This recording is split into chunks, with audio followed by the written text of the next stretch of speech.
Hello guys, this is your friend and we are back with a new fanfic story part 2. The fanfic title is What If Naruto Returned to Konoha Stronger Than Anyone Expected part 2. If you like this fanfic, don't forget to subscribe my channel. Now let's start the fanfics. She had to do this, she had to do it for Naruto-kun, he was depending on her. She had to do it. She had to. Naruto's eyes widened as the balloon suddenly sped up its flattening. Hinata-chan was biting her lower lip and frowning in concentration, her other hand clenched into a fist at her side. They were already sweaty from basic workout routines and maneuvers, but she was beginning to sweat like a waterfall. He was about to tell she had done enough when he saw the look in her eyes, the pure determination. The balloon was nearly a foot wide now, and it was still stretching wider and getting thinner. Then it seemed to stall. It was at least 2 feet wide now and as thin as paper and was hovering above Hinata's palm because of the amount of chakra she was using. No, she had to go farther. Naruto-kun was depending on her. Naruto watched as Hinata-chan closed her eyes and tensed her entire body. She began to turn red in the face from the exertion, and her entire body trembled from her over-tensed muscles. Naruto really was about to tell her stop then when the water balloon began to waver and ripple. It was getting faster and faster by the second until it was literally vibrating. Hinata opened mouth for a moment in a silent yell, then, ah. She couldn't contain herself, she had to scream due to the amount of exertion she was putting out. She was now on her knees, the water balloon held in one hand above her head. Naruto stood stunned. He didn't know Hinata-chan had it in her to go this far. He could tell she was already past her limit, but she was still going. What could possibly be driving her? Then all of a sudden, boom! The water balloon exploded with a deafening roar, and there was shock wave from the release of pressure. Naruto barely had enough time to duck as water from the spinning balloon went in all directions. Luckily he did, for he saw that the water had been spinning so fast and with such force that it had left lacerations on the trees where the water had hit. Hinata was on her hands and knees panting for breath, her entire body was numb, especially her hand where she held the balloon. She could feel prickles that felt like needles running up and down her fingers before it slowly began to fade. Naruto-kun came over and slowly lifted her up as she was standing. A wave of dizziness hit her and she fell into his arms. Naruto just wrapped his arms around her, picked her up and hugged her. Wow, that was amazing, Hinata-chan. That was so totally amazing, that was so much better than what I could do. You are so ready to try this out with your new technique. Hinata barely heard him. He hadn't hugged her since the first day they trained, and now she was lifted off the ground as her head lay nestled against Naruto-kun's neck. She merely nodded her head, stammering a thank you and hoping he would never put her down. He did though, and regrettably she pulled her head off his shoulder. Naruto looked at Hinata with concern. She was tired from using so much energy. You used a lot of chakra, Hinata-chan. You need to rest. I don't think we're going to get much farther today.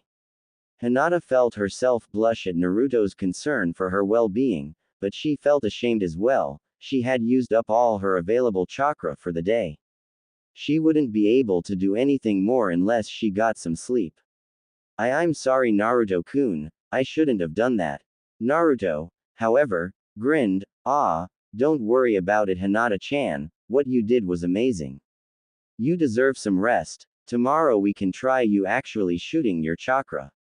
He saw Hinata-chan blush, and smile weakly, making him only grin more. For some reason he felt really good when he made her happy. Naruto thought a moment. We're going to have to do something about your lack of chakra though. You'll only be able to use this technique a few times before you run out of energy.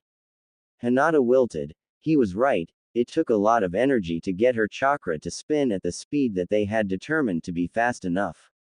She suddenly felt very useless. What good would she be if she ped out from exhaustion in the middle of a battle? I'm sorry. Naruto held up his hand.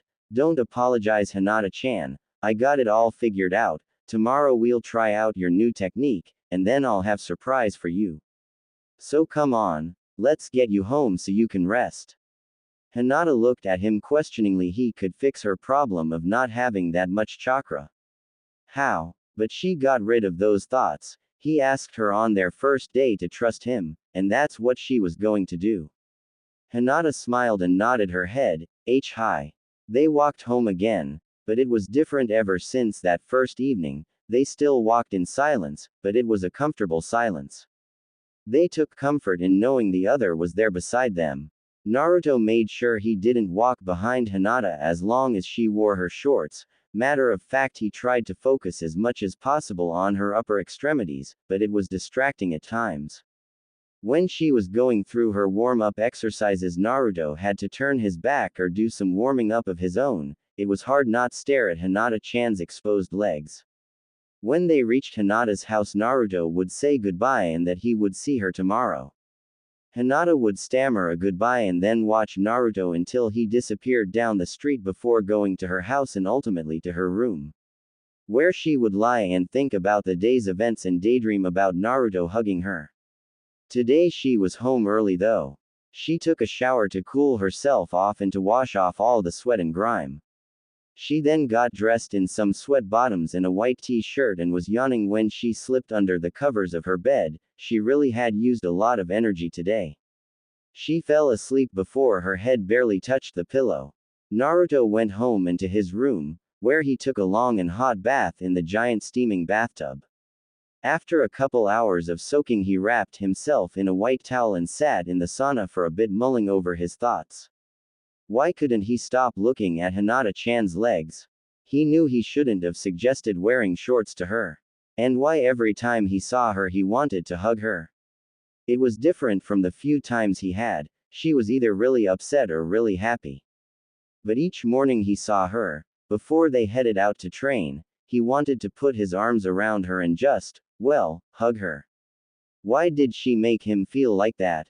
He felt awkward when he was around her sometimes, and sometimes he couldn't think of anything to say, which was weird. He was always talking in one way or another. Why couldn't he talk sometimes when he was around her?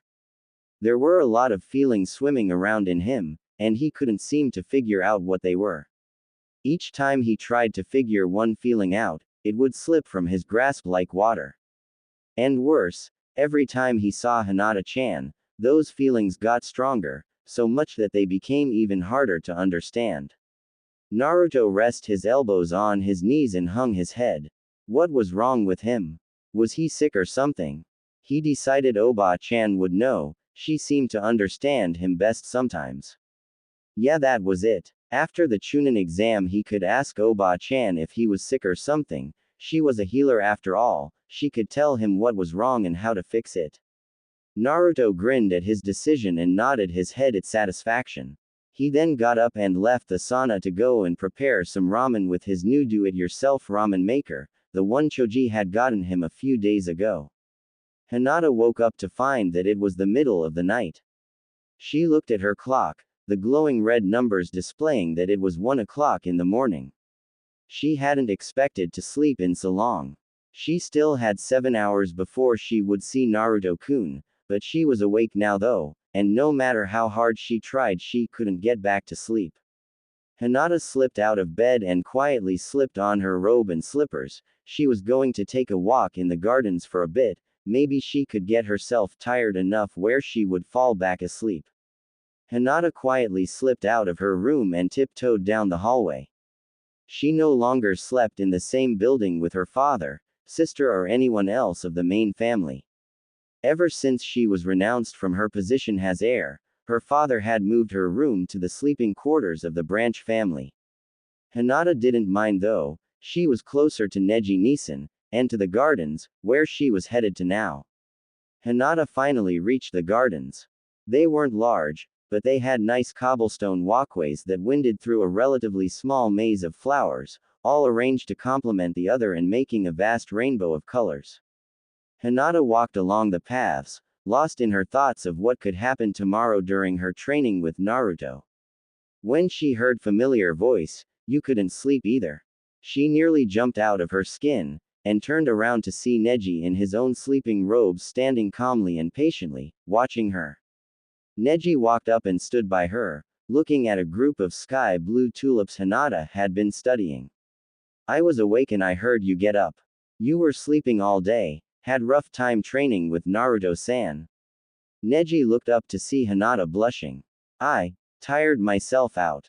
So Naruto-kun decided to call it a day. Hinata had begun to twiddle her fingers again. Neji smiled to himself. She seemed to be enjoying herself training with Naruto-san. He hadn't seen Hinata this happy in a long time, and she had been pretty cheerful the past few days. Neji stopped smiling, and tilted his face so that he was looking at the star-filled sky.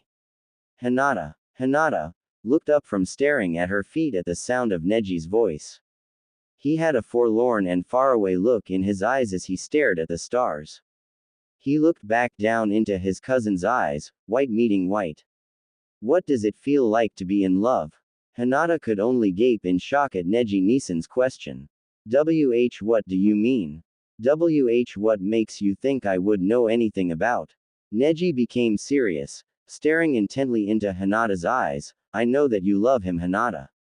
Hinata was blown away. Neji knew. How did he? How could he? She had never revealed her feelings to anyone before. She had never written them down or recorded them in any way. All her feelings for Naruto-kun were stored inside her. She could only stammer. What was she supposed to say? Neji smiled, causing Hinata to relax a little. What did you expect? It's obvious that you're attracted to him. It was obvious 3 years ago and it's obvious now. You're always blushing more often than usual and having a harder time saying a straight sentence when he's anywhere within 100 feet of you. Hinata only stared, mouth hanging open. Had she been that obvious? Or was it just Neji's uncanny ability to read people's emotions? Neji didn't need the Bakugan to know how someone felt, he was an expert on how people thought. She had just hoped he wouldn't notice with her thoughts, apparently she had hoped for too much. Neji smiled at his cousin's embarrassment. It's okay, Hinata. Naruto-san and I are, friends now. I am not angry or anything, matter of fact I wish you the best of luck. Neji apparently wasn't used to using the term friend, it was still new to him. Hinata smiled one of her genuine smiles at Neji. She suddenly squeaked and lunged towards Neji, hugging him, laughing. She never expected anyone, much less her cousin Neji, to wish her luck in capturing the interest of none other than her Naruto-kun. Neji smiled, hugging his cousin back. You still haven't answered my question. Hinata looked up at Neji wonderingly. What's it like to be in love?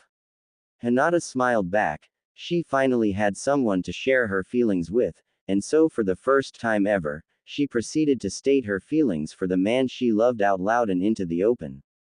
Alright, Hinata-chan. Let's try this thing. Come on, I want to see this in action. They were at the training posts. It was the day after Hinata's talk with Neji-Nisan. She had felt numb for most of the morning at the memory of that talk. She had told Neji-Nisan everything. She tried to hold things back like what some of her dreams and fantasies contained, but somehow Neji had drug out every single detail about her feelings for Naruto-kun. She was still blushing from some of the things she told him. She knew he wouldn't, but if Neji-Nisan really wanted to, he could do some serious blackmailing. Hinata had been confused that morning as well at why Neji wanted to know so much about how she felt for Naruto-kun. Why did he want to know anyway? Hinata-chan. Hinata looked up to see Naruto standing close with a worried look on his face. I'm fine, Naruto-kun. Naruto smiled. Alright then. Let's do this. Hinata smiled and began. Byakugan. She yelled, veins popping up behind her eyes. This time she didn't have a water balloon, but she had been using chakra through her hands ever since she was little. She was sensitive to the movements of chakra throughout her body. The chakra in her hand began to spin. Hinata frowned with concentration. It only took a couple of seconds now to get the chakra to spin fast enough. She heard Naruto beside her. You ready, Hinata-chan? Hinata nodded, keeping her eyes focused on the target, the tree up ahead, whose chakra she was focusing on. Alright then, on the count of 3. 1, 2, 3. Hinata shot her hand forward as if pushing something away from her and released the chakra spinning in her palm. There was a blue flash of chakra from Hinata's palm, looking a lot like a gun going off. Naruto stared. All he saw was the blue flash and nothing else. He was about to try and lure Hinata-chan and tell her to do it again, when he saw her smiling widely. Hinata-chan. Did it work? Hinata turned to look at Naruto. Of course. He didn't have the Byakugan, so he couldn't see the chakra she had just launched. She nodded her head. Why yes. It worked, Naruto-kun. She almost yelled in joy. She had done it. There was a bright flash of visible chakra, then an invisible spike of chakra came whirling from her palm. She could see it though thanks to her activated blood limit.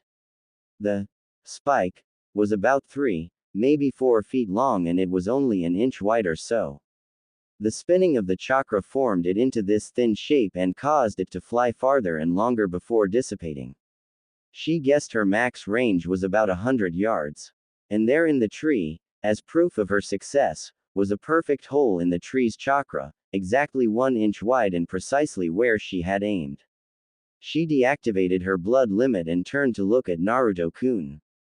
Naruto began jumping up and down after she described it to him. Woohoo! That's awesome, Hinata-chan. That really rocks.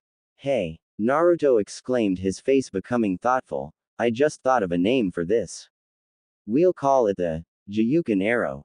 It'll be our secret weapon during the Chunin exam. Naruto looked at her expectantly. What do you think, Hinata-chan? Hinata smiled. Hi, I'll love the name Naruto-kun. She was nearly jumping up and down like Naruto-kun.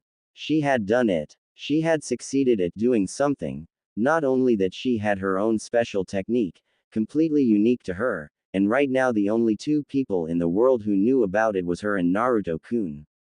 Hinata's smile dropped though. But it uses up so much chakra that I'll only be able to do it 5, maybe 10 times before I run out. I'm sorry, Naruto-kun. She hung her head in shame. She had done it, yes, but what was the use if she wasn't efficient at using it? Naruto smiled and held up one finger. I told you to stop apologizing, Hinata-chan, and besides I also told you I had that problem completely figured out, remember? Hinata could only stare as Naruto pulled from his pockets 2 long strips of what looked like ordinary white cloth. Here, Hinata-chan, put these on. And handed them to her. Hinata held them up to her face, not knowing what to do with them or what was going on for that matter.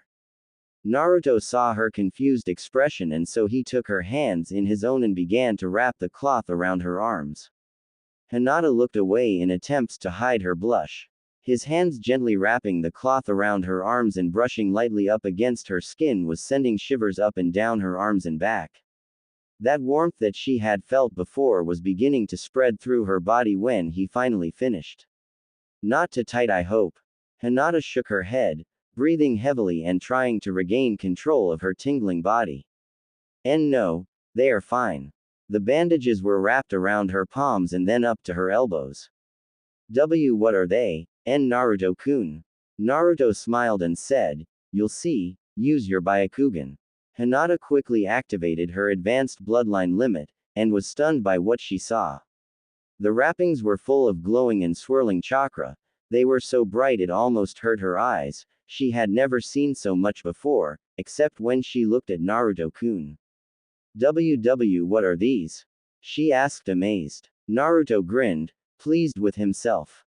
Lee-san got them for me for a homecoming gift. They store as much chakra as someone can put into them in a day, and they store that chakra indefinitely. Arrow Sennin's always telling me about how much of a chakra freak I am, and my stamina and chakra are some of the highest he's seen. So I figured if I have so much chakra then maybe I could lend it to you. He was right. Hinata looked at the arm bands again and tried to judge how much there was. I could use the Jiyuken arrow 100 times, probably more. And that's with each one. Hinata couldn't believe it. He was going to let her use these when he could be using them himself. Naruto-kun, I can't take these. Why, you should be using them, not me. Naruto frowned. Nonsense, Hinata-chan, you're going to use them for the Chunin exam. You and I both know that you need them more than I. Besides, I have plenty of chakra to spare for the both of us, and that's without those arm bandages. Now come on. Let's work on your new Jiyuken arrow. And so they did. Hinata couldn't find any reason to complain, and she was truthfully grateful that Naruto-kun would give her something so precious. That night Hinata lay in her bed, the arm bandages still on. She wasn't going to take them off until the end of the Chunin exam. She wasn't sure if she was ever going to take them off. She had used her own chakra to restore what she used during training. She couldn't get to sleep because she had realized something. Everyone else had gotten Naruto-kun gifts when he had returned home. She hadn't gotten him anything. Worse, he had given her something, not expecting anything in return. She was thinking as hard as she could about what she could get him. She had to get him something. She just couldn't figure out anything that could be good enough for him. It had to be something special, something she knew he would like, but not too monotonous. Like she could get him ramen, he would love that, but he had plenty in his house already. She got up and looked through the things into her room, until she stumbled upon something in her closet, something she hadn't seen in a long time. It was what she was looking for. She held up to the light to get a better look at it. This is what she would give to Naruto-kun. It had been their last day training. Hinata had gotten a hang of the Jiyuken arrow. She was able to shoot it rapidly now. The required speed of the spinning was coming much easier to her now. Naruto timed that if she used both hands she could shoot 2 Jiyuken arrows per second. And of course they had worked out and gone through combat maneuvers. They had to prepare themselves mentally and physically. It was already dark when they left the training posts, and now they had stopped at her front gate. They stood awkwardly. Naruto-kun was silent and not saying anything. He was usually the first to say goodbye, and now he was hesitating for some reason. Hinata was about to turn to go and forget about giving him her present, when she suddenly realized something. This was her last day with Naruto-kun that would be in general peace. When the Chunin exams began she wasn't going to be able to focus on her feelings for him, but doing what she had to do to pee the exam and to keep them both alive. She froze at that thought. Genin died during the exam. There was no guarantee that neither of them would be hurt, or even killed. She froze at that thought. Naruto-kun dying was almost too much for her to bear thinking about. Something in her seemed to turn on. Tears began to form in her eyes. Naruto saw the tears beginning to leak from Hinata-chan's eyes. Hinata-chan, what is it? Did I say do something? Hinata suddenly jumped at him. Throwing her arms around his neck and pressing her face against his neck, he staggered back a step from the force the impact. She was sobbing in his arms. He hated it when she cried. He slowly put his arms around her. Hinata-chan, what's wrong? She was silent for so long he didn't think she was going to answer, but then he heard a soft whisper against his neck, please. Naruto frowned, huh? Hinata's tears began to flow more freely. Please Naruto-kun, don't die on me. Naruto's eyes widened in shock, realization at why Hinata-chan was crying dawning upon him. He slowly closed his arms and held her against him, burying his face against his hair. I won't die Hinata-chan, I won't leave you, I swear it. I swear it on my blood, I'll never leave you, ever. Hinata began to cry more, sobs racking her body. She couldn't help it, so many emotions were swimming inside of her. Fear, sadness, anxiety, emberment, and amazingly happiness. She believed him. He was telling the truth. He wasn't going to leave her, ever. Naruto-kun, I love you. She couldn't bring herself to form the words, when more than ever this was the perfect time. Naruto sensed her distress. It's okay Hinata-chan, I'm here, I'll always be here, just remember that. Hinata's tears began to slow and finally stop. He would always be there he said, and she believed him. She would get another chance to tell him, she had to have another chance. Naruto pulled her away from him so that he could look her in the eyes, and for the first time he realized how beautiful her eyes were. They weren't white like he originally thought, but a pale lavender. She's so beautiful. Naruto realized what he was thinking and blushed. causing Hinata to blush as well. Hinata turned away and reluctantly stepped from his arms. It felt like she was tearing out her own heart. Thank you Naruto-kun. You didn't have to promise though. Naruto frowned and grabbed her hands, bringing her closer again. She stared up into his eyes with a mixture of shock and fear. I meant what I said, Hinata-chan. Neither of us is going to die. I swore it, and I always keep my promises, 'cause that's my ninja way. Hinata felt herself smile and nod, confidence flooding back into her. Everything would be okay, together they would make sure of it. I have something for you Naruto-kun. I didn't get you a gift like everyone else when you came back, so I got you one now. She reached into her jacket pocket and gave him a small neatly wrapped box. The wrapping paper was white with a pale lavender bow wrapped around it. Naruto smiled and began to open the present. It's not much I know, but I hope you like it. The last was a barely audible whisper. I love it Hinata-chan. No one's ever gotten me anything like this before. Naruto was holding up a thin gold chain, with a small round and silver locket. Naruto looked at the locket with interest. Does it open? Hinata shook her head.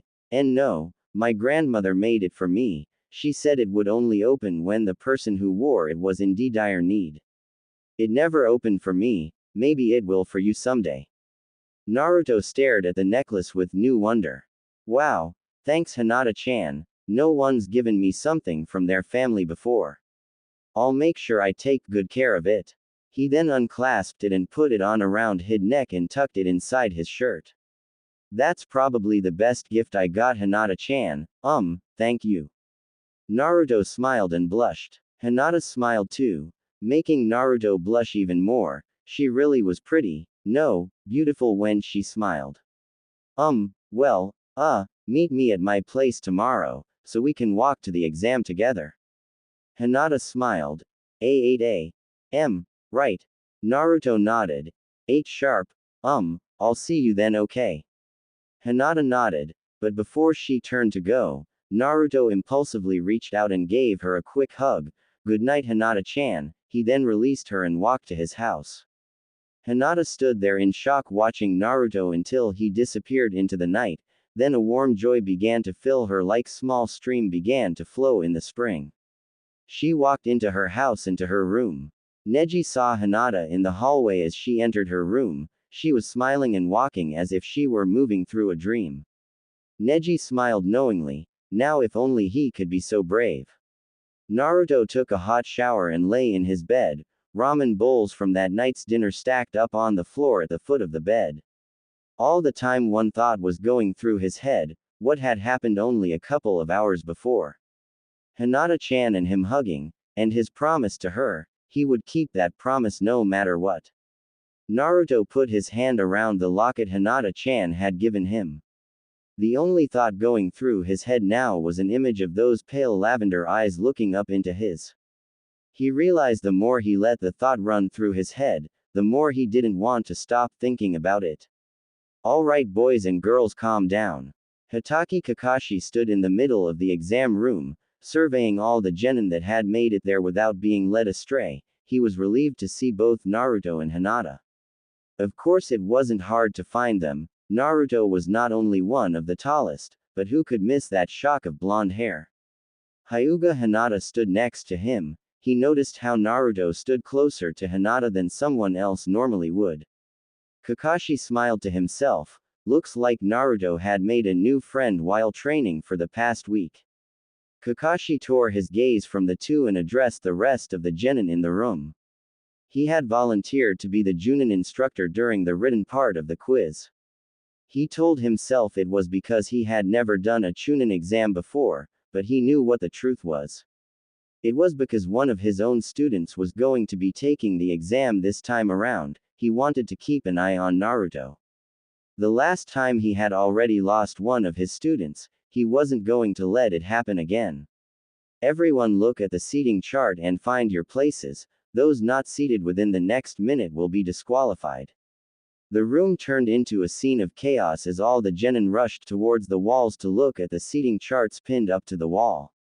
Kakashi grinned inwardly. Maybe he should have given them 5 minutes.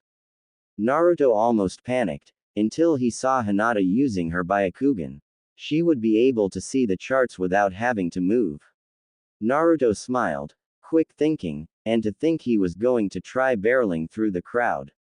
Hinata couldn't believe it. She knew her Byakugan was working just fine, but the charts said that Naruto's seat was 15A, and hers was 16A. They were going to sit right next to each other, just like in their first exam 3 years ago. She had expected to not be able to sit next to Naruto-kun, or anywhere near him for that matter. She was elated. They only had a few seconds left though. She did the first thing that came to mind. She grabbed Naruto's hand and began to drag him, this way Naruto-kun. Naruto found himself being drugged to his seat by the smaller Hinata. She pointed to his seat while blushing for some reason. As he sat, he was about to turn to her and tell her to get to her seat when she sat right next to him. His eyes widened in surprise. Are you sure, Hinata-chan? Hinata nodded, keeping her eyes on the desk in front of her. It is what the seating charts said. Naruto was elated as well. All right. Just like last time, we are so going to kick in this, aren't we? Hinata looked up and smiled. She felt a small bit of relief at the fact that he wanted to sit next to her, but a small part of her said that she already knew that he wanted to. She frowned at that thought. How would she know that? Kakashi surveyed the room. Only 3 hadn't made it to their seats. They were the ones who had tried to bull rush their way through the other genin to get a look at the charts. They were disqualified. 2 leaf and a stone nin. Kakashi didn't lie. There were now only 42 students left. Perfect. Kakashi pulled out his own copy of the chart and began to check off the genin sitting at their desks. Amazingly, all of them made it to the correct seats. Alright kiddies, just to inform you, your seating arrangement was completely random, and there's a little surprise for you at the end that has to deal with that. Anyway, before we begin the test and all that no cheating that I explained earlier, we have a surprise visit from the Hokage. Tsunade was instantly relieved when she entered the exam room. There was Naruto and sitting to his left was Hinata. Tsunade smiled to herself mischievously. She could be caught and the entire exam could be called off and held in one of the other countries in the next 6 months. But that's what gambling was all about, and lately, ever since she met Naruto, she had been betting on other things rather than money, and winning more often than not. It had taken a bit of effort, but nothing the 6th Hokage of Konoha could handle. Altering the seating arrangement so that Naruto and Hinata sat next to each other was nothing compared to some of the things she had done in the past. Now she just had to pray that she wasn't caught. Welcome Leaf Genin and Genin from the other hidden villages. Whether this your first time, or your 10th, I wish you the best of luck. As you know, the Chunin exam receives light alterations to the rules every year, so expect the worst. You'll be better prepared and able to deal with the challenges you will be facing. Again, my best wishes. I will be watching all of your progress. With that, she looked meaningfully at where Naruto and Hinata sat and turned to go. Kakashi noticed Tsunade's smile and gaze before she left and looked up to see Hinata and Naruto sitting next to each other. He couldn't believe that he had missed that while checking the list. She didn't. But Kakashi had worked for Tsunade-sama for 3 years now. He knew her antics quite well, from being the butt of some of her jokes and deals. She did. Kakashi sighed. Well, might as well not stop the exam now that it had started. He secretly wished Naruto the best of luck. Alright, begin. Naruto didn't understand why Oba-chan had looked at him like that. What did she mean that we're going to be new surprises? Naruto stopped thinking about it when Kakashi-sensei yelled for them to begin. He looked meaningfully at Hinata-chan. They already knew they were supposed to cheat and had worked out a strategy beforehand. Now that they sat right next to each other, it would make things 10 times easier. About 10 minutes into the test, giving enough time for some of the students to answer the questions, Hinata activated the Byakugan. She looked through everything around her while only focusing on her own paper. She found one of them. Shikamaru was wearing a long robe and straw hat to hide his features. He knew the answers of course, but he had to make it seem like he was actually trying, so he sat for 5 minutes at a time before answering each of the 10 questions, giving him just enough time to finish at the end. There was no hidden 10th question, like there was for him 3 years ago when he became a chunin. This was his second time volunteering for the chunin exam, to hide among the genin and answer questions correctly in order to aid the genin in their information gathering skills. Hinata had found one of the helpers, better yet it was Shikamaru. He would answer the questions perfectly. She signaled Naruto-kun by tapping her pencil on her lips as if she were deep in thought. Naruto saw the signal from the corner of his eye, and smiled inwardly. She had tapped 3 times, which meant she found one of the exam helpers, and that he was Junin. Perfect. Naruto sealed under his desk and whispered softly, handcuff jutsu. An invisible band of his chakra attached itself from his right hand to Hinata-chan's right hand, melding perfectly with the chakra in the armbands she wore. Naruto gave the signal by scratching his head. Hinata saw it easily. They were all set. She began to write down Shikamaru's answers as she watched him from 5 seats behind her. Naruto's hand, bonded with hers, with his handcuff jutsu, mimicked every movement. Naruto really didn't have to do much, it was Hinata-chan doing all the work actually, he just let his hand be maneuvered by hers like a puppet. That's how he came up with the handcuff jutsu, from talking with a hermit puppet master while traveling with Ero Sennin. Naruto had learned how to make chakra from his hands attached to something and move it around. He had never gotten farther than the rudimentary basics, but it was enough for him to come up with this jutsu. Hey! He had even kicked Lee Sans with it. When the hour rang, Kakashi called for everyone to turn their papers over.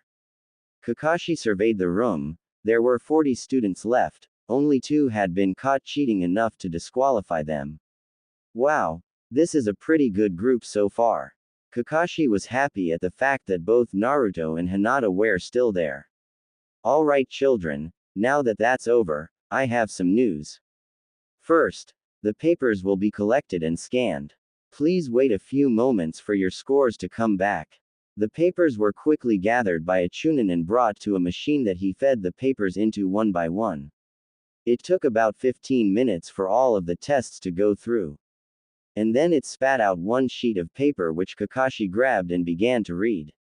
His eyes widened, all of them had ping scores. This group of genin really were good. Not bad. Kakashi looked up. You'll all be happy to know that the rest of you remaining have ped. There were whoops of joy and sighs of relief. Kakashi waited patiently for the noise to die down. Alright, now for the other part of my news. Kakashi brought both of his hands closer together, motioning everyone to move closer to the center. Hinata and Naruto did not have to move, they were already seated next to each other and directly in the middle. Alright, I can tell that many of you are not enjoying being this close to someone you don't know. Well, get used to it, cause all odd-numbered chairs, your partner is to your right, everyone in even-numbered chairs, vice versa. Complete silence, answered Kakashi as realization dawned on the genin in the exam room. Then there was a sudden explosion of yelling and protests. Kakashi sighed. He knew this was going to happen, but it was still annoying. Naruto quickly looked at his chair number, 15A, and odd number. He turned to Hinata-chan on his left. Joy and relief painted both of their faces. They had expected to be partners anyways, but if it wasn't for their luck at being sat next to each other, they would have been paired with someone else. Naruto realized how close he had come to not being able to keep his promise to Hinata-chan. And so he hugged her. Hinata was relieved as well. She didn't know what she would have done if she had been stuck with someone else. When Naruto-kun hugged her, she still blushed, but instead of going stiff as a board, like she usually did, she hugged him back, just this once, allowing the happiness and relief flood through her. She really didn't know what she would have done if she wasn't with her Naruto-kun. Kakashi waited until the yelling finally died down into grumbling and semi-silence before speaking again. I know that many of you expected to perform the second part of the exam with your teammates that you came with, but if you didn't notice, we were excusing only one genin at a time from the exam, instead of the whole team like what is normally done. You can blame me for this arrangement because it was my idea. But just remember, we are testing you on how well you will perform as a team, and throwing you into two-man teams with a total stranger will test you at how well you adapt to new and unexpected situations. Of course, some of you are with someone you may already know, while others are thrown in with someone from a different village. All I have to say is this: deal with it. If you don't like it, quit. And with that, he turned to go. He stopped at the door and looked over his shoulder. Meet all of you at Area 44, aka the Forest of Death, in 1 hour. Oh, and as a rule, you can't stab your partner in the back, or else you're immediately disqualified.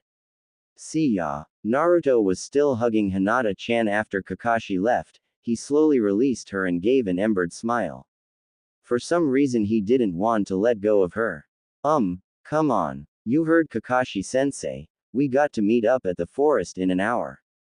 Let's get going. They had all gathered at the front of the walled-off section of forest, all 22-man teams.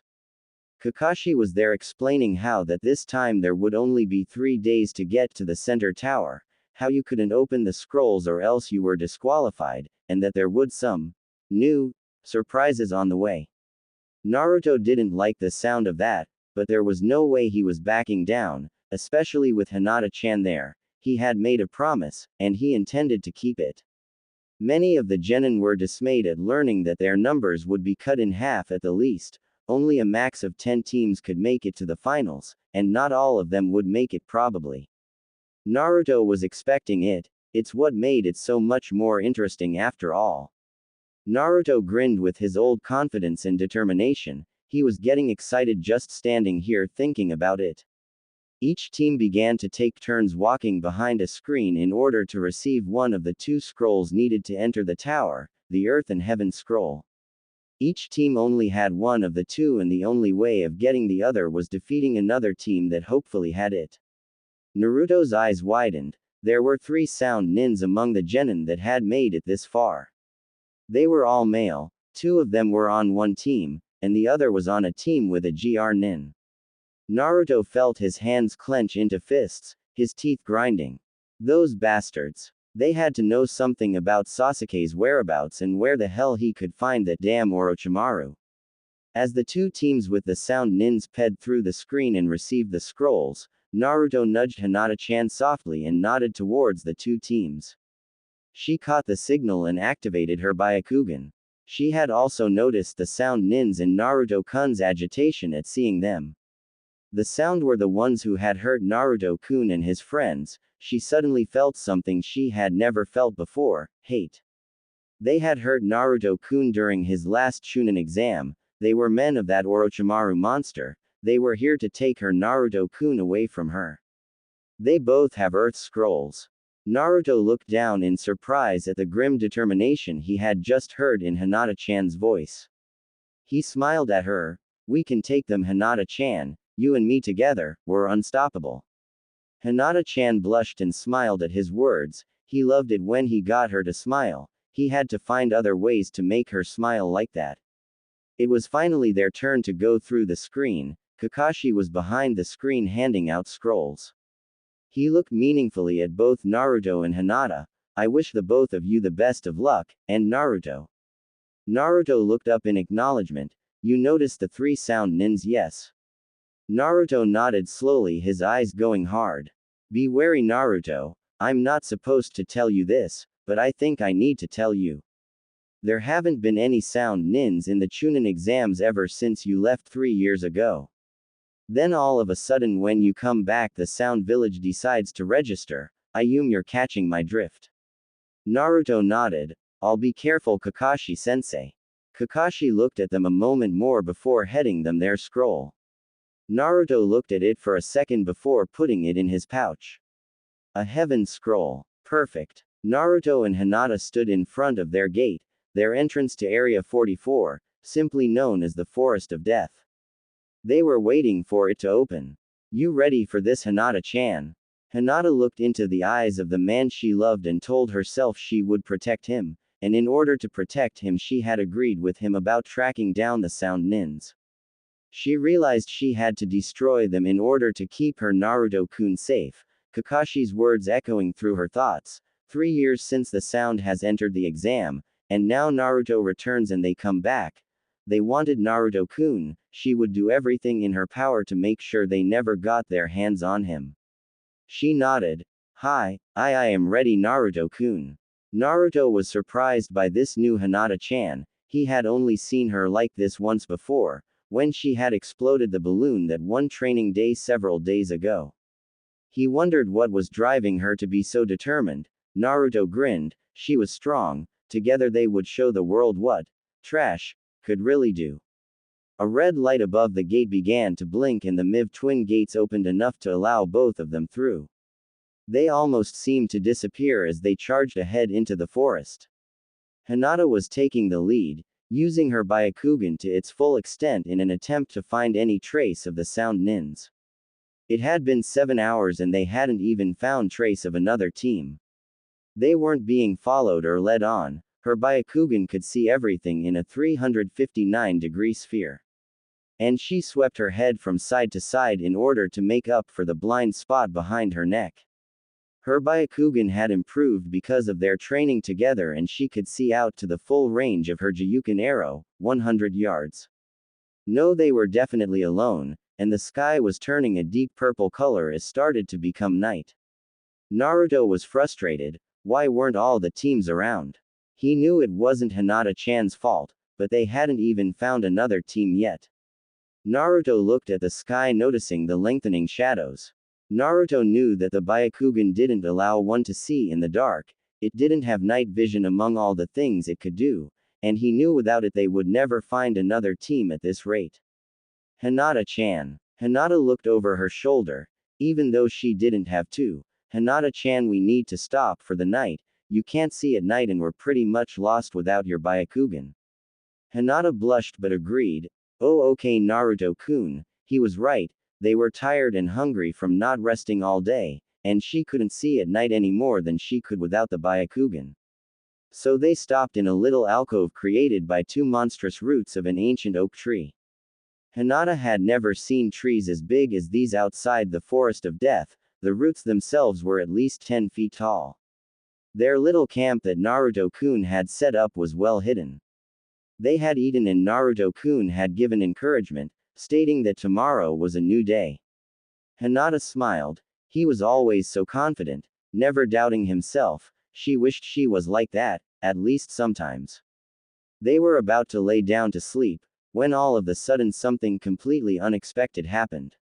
It began to snow. Naruto frowned at the little flakes of ice. So this is what Kakashi-sensei meant by new surprises.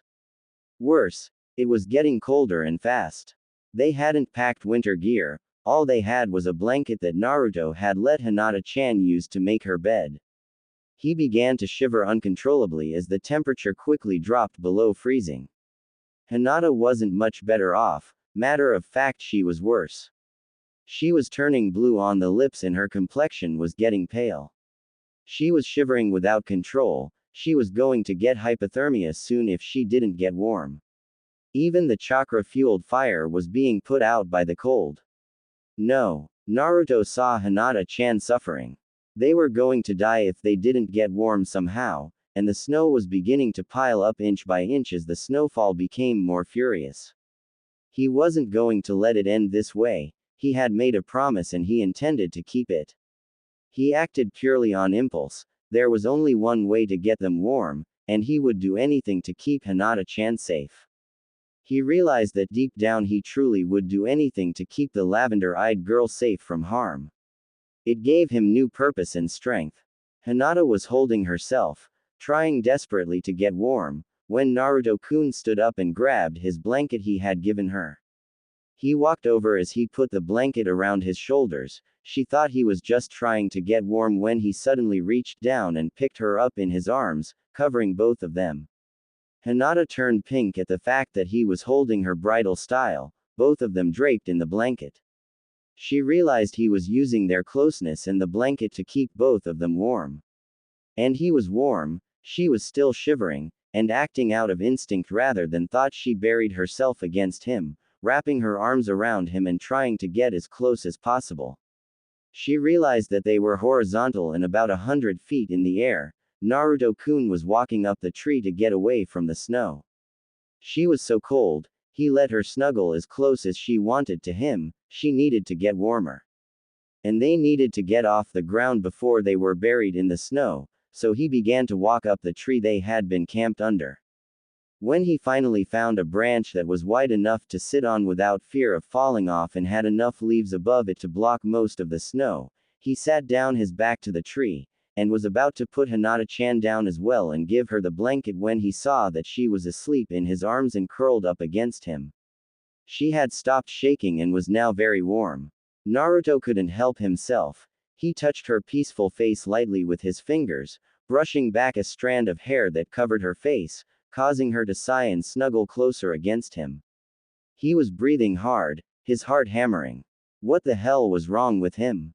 Hinata-chan was just sleeping, nothing to get worked up about. He then noticed the blanket had slipped and Hinata-chan was frowning and beginning to shiver in her sleep. Screw it. Naruto pulled the blanket back over them, covering his head with it and making a sort of tent for Hinata-chan. He then wrapped his arms as far as they could go around her, which happened to be farther than all the way, and rested his head against hers, letting her slow breathing and soft heartbeat lull him into a world of dreams. The sun hit her face, causing her to open her eyes reluctantly. She had been having the most amazing dream. She then looked up to be confronted by the fact that she was face to face with a very blonde and sleeping ninja, that she was in his arms and they were both completely covered by a blanket. Hinata realized it hadn't been a dream. She snuggled back into her bit of Naruto's shoulder, and was seriously considering going back to sleep when she remembered where she was and why she was there. The Chunin exam, the forest of death. Hinata looked around her and realized that all the snow from last night had melted, and now it was fairly warm actually. It had been a jutsu that was used over the forest. Some surprise. Hinata couldn't get out of Naruto-kun's arms, though she really didn't want to. But she reached up anyway and stroked the blonde's face, her palm lightly brushing the whisker marks, and Naruto-kun, wake up please. He slowly but surely opened his eyes, his sky blue eyes looking sleepily into hers. She felt her heart skip a beat at how close his face was to hers. Good morning Hinata-chan. Are you feeling okay?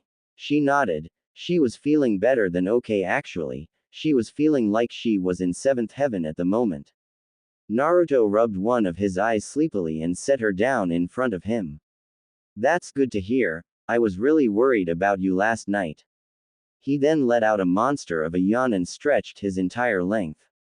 Hinata held her breath. She couldn't help but let her eyes wander over his body as he tensed and stretched every muscle. She could feel herself turning very pink all over, and that heat was beginning to spread through her body again. She quickly averted her eyes, embered with herself for staring. Naruto didn't seem to notice though. He stood up and pulled Hinata-chan up with him.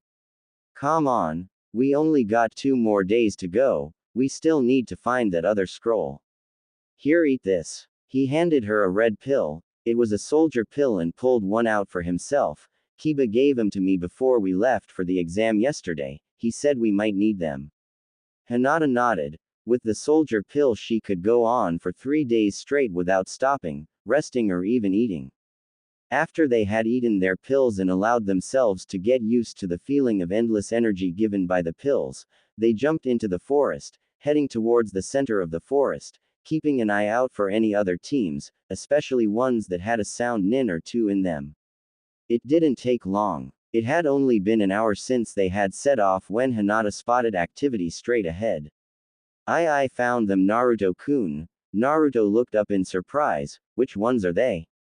Hinata frowned as she made her Byakugan only focus in front of them, effectively increasing its range.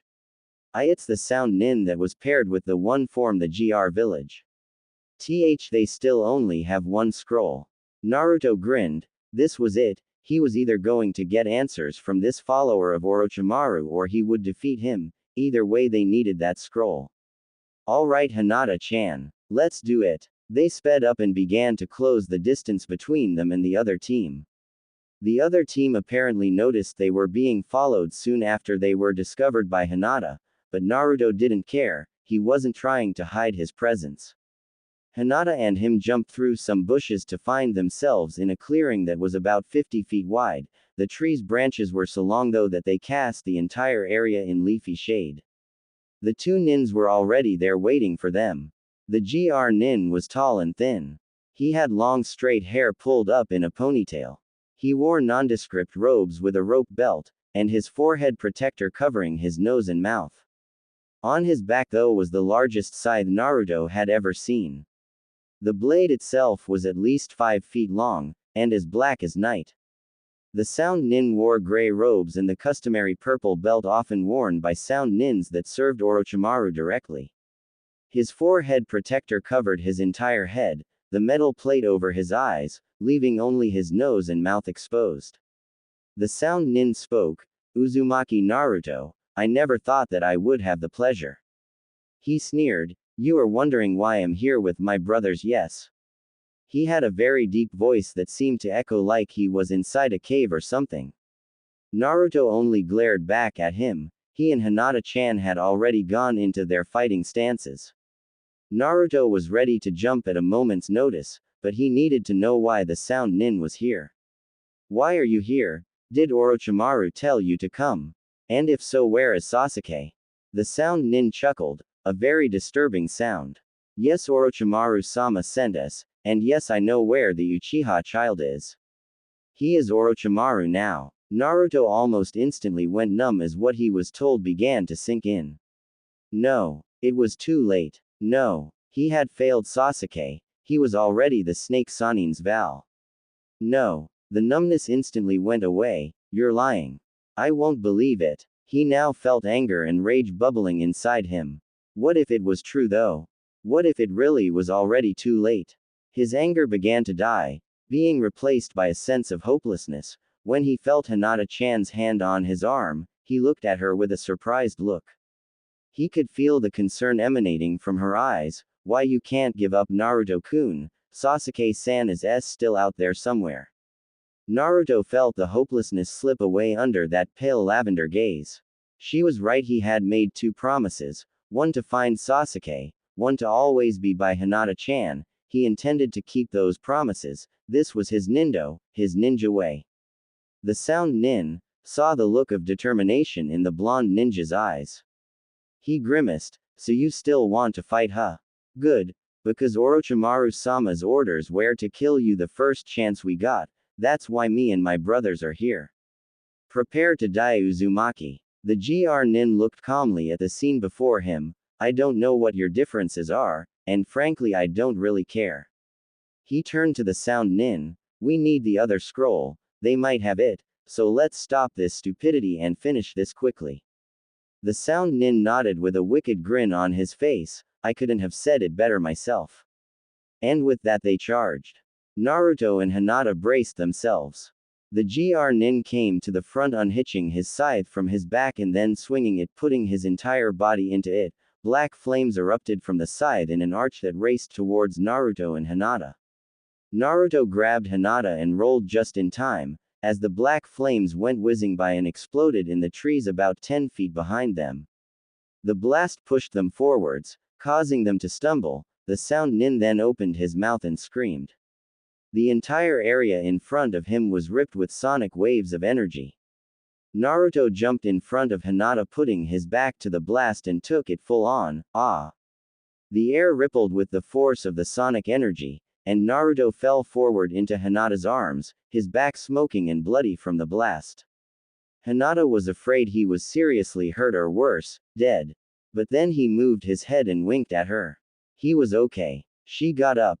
She had to distract them for Naruto-kun. He had a plan. She began to spin the chakra in her palms. The Sound Nin snorted. "Ha! I know all about the Byakugan girl and your Jiyuken. I don't have to worry about your pathetic attacks as long as I'm not in close quarters with you." She glared at them. She hated them. They had hurt Naruto-kun not only physically but emotionally, and they intended to kill him. She was having none of it. The Sound Nin and his teammate were laughing at her as she stood there glaring at them. She thrust her hands forward, twin blast of blue chakra emanating from her palms. The sound nin stopped laughing. That was it. A little bit of fireworks. The sound nin began to laugh again and turned to his teammate. Go ahead and kill her. I've already finished off the other piece of trash. The GR nin grinned and lunged forward. Except his knee suddenly bent in the wrong direction and he stumbled onto one knee. Ah. The sound nin's eyes widened. What the hell? But I thought. Hinata grinned. Don't act like you know who I am. Don't ever underestimate me, she screamed, vaguely aware that was what Naruto-kun always said. The sound nin took a step back, fear apparent on his face, and one of his knees popped and bent in the wrong direction like the GR nin. She had hit them perfectly. Water gathering jutsu. The yell seemed to come from everywhere around them as giant ball of water, 20 feet wide, began to form above their heads. The two nin looked around trying to find out where the voice had come from. Wah. Then the sound nin saw that where the Uzumaki brat had been was no longer occupied. What? But I killed you. There's no way you could have survived that blast. He was screaming at the air. Naruto's voice floated to them from the trees. Never underestimate me. Oil transmutation jutsu. The water ball turned murky and then black. It had turned into a giant floating ball of oil. Naruto suddenly appeared from above, landing in front of Hinata-chan. Grand Fireball Jutsu. Flames erupted from Naruto's mouth and lit the giant ball of oil on flame. He then turned to the two nins. Trash are we? This is your last chance. Tell me where Sasuke is or I'll destroy you. The sound nin chuckled. I already told you. Sasuke is Orochimaru-sama. Naruto glared furiously. Wrong answer. He then performed at least 20 hand seals in rapid succession, ending with, Tiger, this is my own combo that I came up with. I hope you two like it cause you're about to experience it firsthand. Firestorm of the Armageddon Jutsu. Nothing happened. The sound nin began to laugh. That's it. That's your great combo. Naruto had grabbed Hinata's hand and was running with all his speed. Come on Hinata-chan, we have to get to some cover. The giant fireball began to rumble and the surface began to ripple. The rumble began to grow like 1,000 beating drums until finally it was a deafening roar and the surface was pulsating madly. Naruto pulled them behind a boulder just in time. A tendril of flame shot out of the hovering sphere. It was at least 5 feet wide and swirling like a tornado of flame. It struck the ground, just missing the two injured nins, leaving a crater in the ground that had turned the soil and sand to gel from the intense heat and pressure. The two nins began to clumsily run away. More and more tendrils began to shoot out of the sphere in random directions, coming faster and faster, cutting wide swaths of ash and destruction through the surrounding forest. The tendrils were almost constant now, and the rock which Naruto and Hinata were hiding behind had been blasted several times already. Hinata could see with her Byakugan the two nins trying to escape the flames, but because she had injured their knees they were tiring quickly and having a harder time dodging the mini tornadoes of fire as they came at them faster and faster. Finally one went down, then a split second later the other. They had both been engulfed by the flames, and completely incinerated. The onslaught lasted another 15 minutes before the fire ran out of oil for fuel, and the jutsu finally died down with one last tornado blast into the air. After about 5 minutes of absolute silence, Naruto and Hinata slowly and shakily got up from behind what was left of their shelter and began to walk back to the clearing. Hinata was clinging to Naruto, his arm around her shoulders and his other hand holding her arm. She was frightened. How did you do that, Naruto-kun? Naruto looked down at her and saw the frightened look on her face. He tightened his arms around her, holding her closer. Don't worry, you're safe. Hinata looked up into those sky blue eyes and believed. She smiled weakly and nodded her head. Naruto smiled back. Ero Sennin taught me that it's a forbidden jutsu, and he said that I should only use it when I really had to. I guess it was a little bit of overkill, huh? Hinata nodded meekly. I think it was. It was amazing though, Naruto-kun. Why, you've gotten a lot stronger.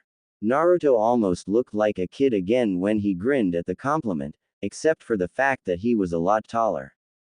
Thanks Hinata-chan. Come on. Let's see if we can find that damn Earth scroll they had. Those things are supposed to be indestructible.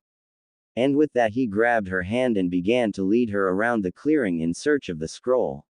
She tightened her grip on his hand and walked beside him as they searched the ground. It didn't take long. Naruto spotted the black scroll among a pile of ashes that made a vague outline of a human. As Naruto slowly pulled the scroll from the ashes and brushed it off with trembling hands, he was hit with what he had just done. He had killed. For the first time in his entire life, he had killed another human being. Hinata saw Naruto-kun stop and tense. Naruto-kun. She watched as Naruto fell to his knees and began to rock back and forth. He was sobbing. The realization that he just took 2 lives for the first time tearing up his insides. He was excited about using his new jutsu, but now he realized what he had done. They may have been out to kill him and he was defending himself, but he had still killed, not once, but twice. They had died by his hands. He had not killed them in one-on-one combat like he always thought he would, but he had destroyed them, completely with a jutsu that could destroy almost anything in its path. Hinata stood horrified. She had never seen Naruto-kun like this. Why? Then the realization came, he had just made his first 2 kills in his entire life. Hinata stood helplessly. What could she do? What could she possibly do to make it better? A strange feeling came over her. She suddenly felt very protective of him. She wanted nothing more than to hold him and protect him from the world. She bent down and put her arms around him. He stiffened for a moment, then wrapped his arms around her, crushing her to him and sobbing into her shoulder. Please, Hinata barely heard his whisper between his choking sobs. What is it, Naruto-kun? I'm here. Don't be afraid anymore. I'm here for you. Naruto's body was racked with his sobbing. Please, please, don't leave me, please. Hinata felt her heart tear at the agony in his voice and what he asked of her. She sat down and cradled him in her arms, holding him close and stroking his face. I'm never going to leave your side, ever. I swear it. Naruto held her tighter, finding peace in her touch. Tsunade turned from the video screen where she had watched Naruto's and Hinata's fight with the GR and Sound Nin. You taught him those jutsus, Jiraiya. She frowned at him. That jutsu Naruto just did, I've only seen it done once before and that was done by the 3rd, a long time ago. Jiraiya nodded gravely. Yes, I did. He knows more jutsus than I can put a name to. Everywhere we went during our 3 years, Naruto would find the strongest person there and challenge him to a fight. Jiraiya chuckled to himself.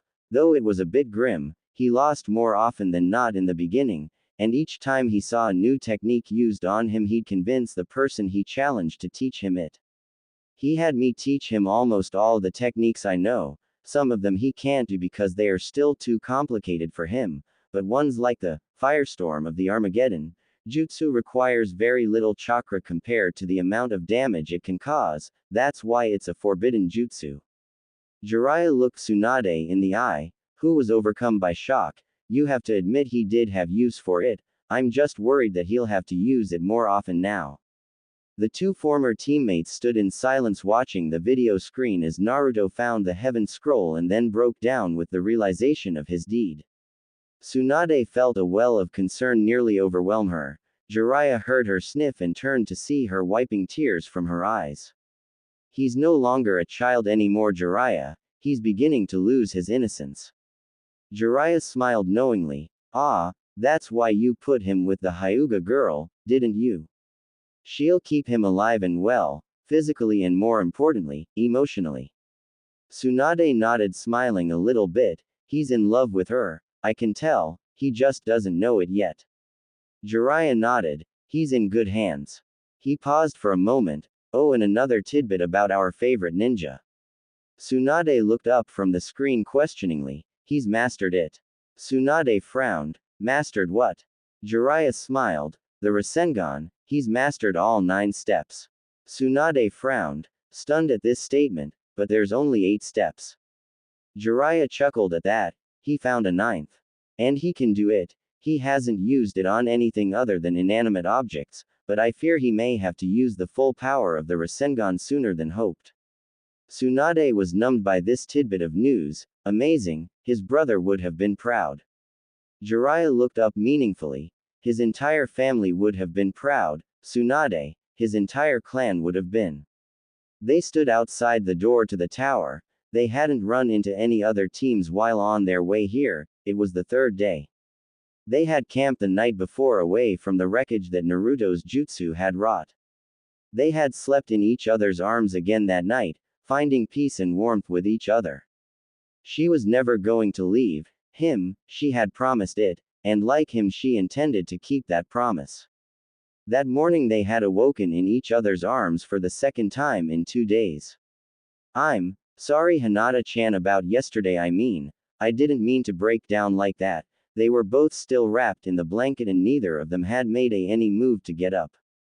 Hinata touched his face, and looked into his eyes. It's okay Naruto-kun, really it was. Naruto smiled and hugged her again. Thank you Hinata-chan, thank you so much, for everything. Hinata couldn't believe it, he was thanking her. No Naruto-kun. Naruto frowned worriedly down at her. Thank you, for everything. They held each other then, finding a comfort that they had never felt before.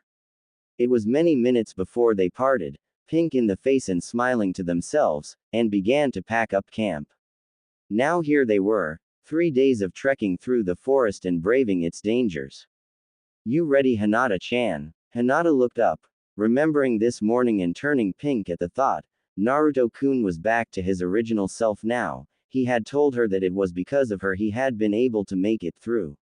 She felt extremely proud at that statement and bit of determination began to form in her chest again. She would never leave him, she would always be there for him whenever he asked. She couldn't help thinking that he had made that exact same promise and that he also was going to keep it. She looked into those beautiful sky blue eyes and found warmth. The only other people who had ever exuded so much care with just a look were her mother and Neji Nisan, ever since he started looking out for her. She smiled one of those smiles that for some reason made Naruto's heart skip a beat and begin to speed up. For the life of him he had no idea why. Why yes Naruto-kun, we are ready. And with that she did the bravest thing she could have done. She grabbed his hand and began to lead them inside the tower. Naruto allowed himself to be pulled along feeling something warm come over him at the touch of Hinata-chan's hand. Tsunade was right, he was in love, he just didn't know it yet. Naruto and Hinata entered the tower. Knowing what to do already, they opened both scrolls to begin the special summoning. There was a small flash of light and an explosion of smoke. As the smoke cleared, Naruto grinned happily. Iruka-sensei. Iruka grinned back at Naruto. Hey. Naruto. Oh, and of course hello to you too Lady Hinata. Hinata blushed at the title. I'm not a lady Iruka-sensei. Naruto and Iruka both spoke at the same time. Nonsense. They both looked at each other and began to laugh, causing Hinata to blush even more. Iruka finally stopped laughing. Sadly this the end of the pleasantries. You two are the last to arrive. You worried me for a bit. All the other 9 teams arrived yesterday. Naruto's eyes widened. All 9 teams. Iruka nodded. Yep, it looks like after 3 years we're going to have another preliminary round before the third part of the exam.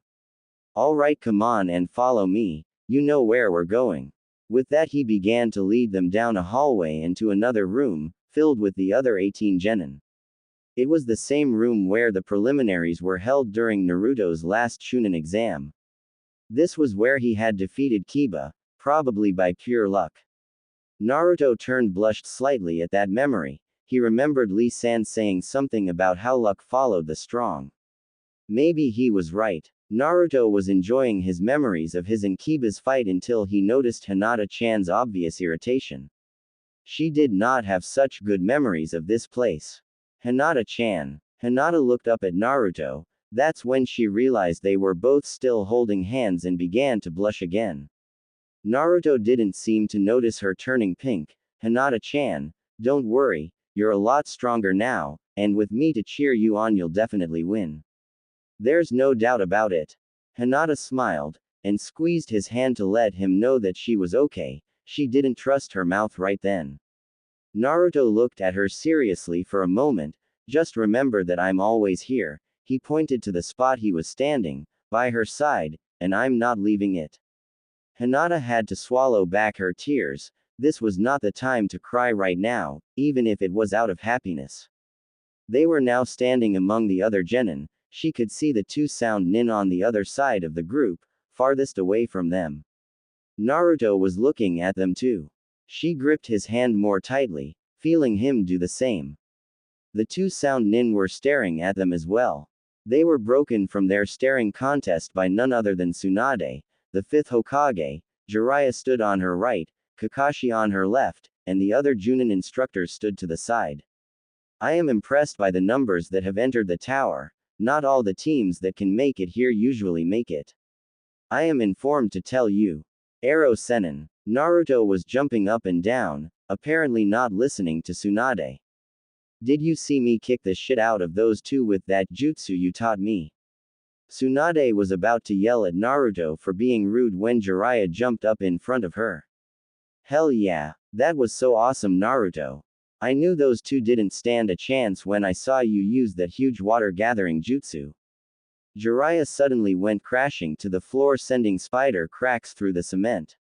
He would awaken several hours later with a migraine and one huge lump on the back of his head, luckily though, without a concussion.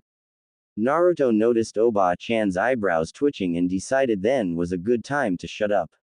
He saw Hinata-chan with her hand over mouth in an attempt to stop smiling.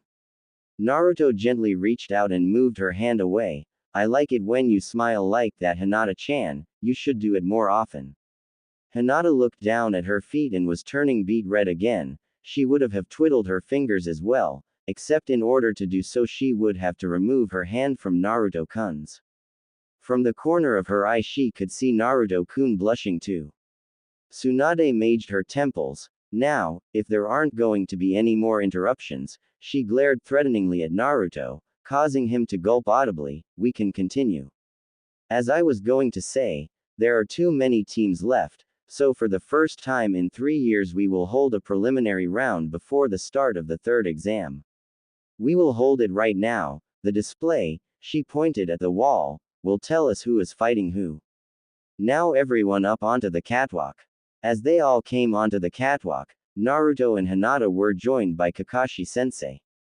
I'm glad you made it this far, Naruto. You did well during that fight you had in the forest. Naruto puffed up with the compliments. But don't get to why, if you don't win the preliminary rounds you won't be able to see my final surprise. Naruto paused at that. Huh. Another one of your stupid surprises.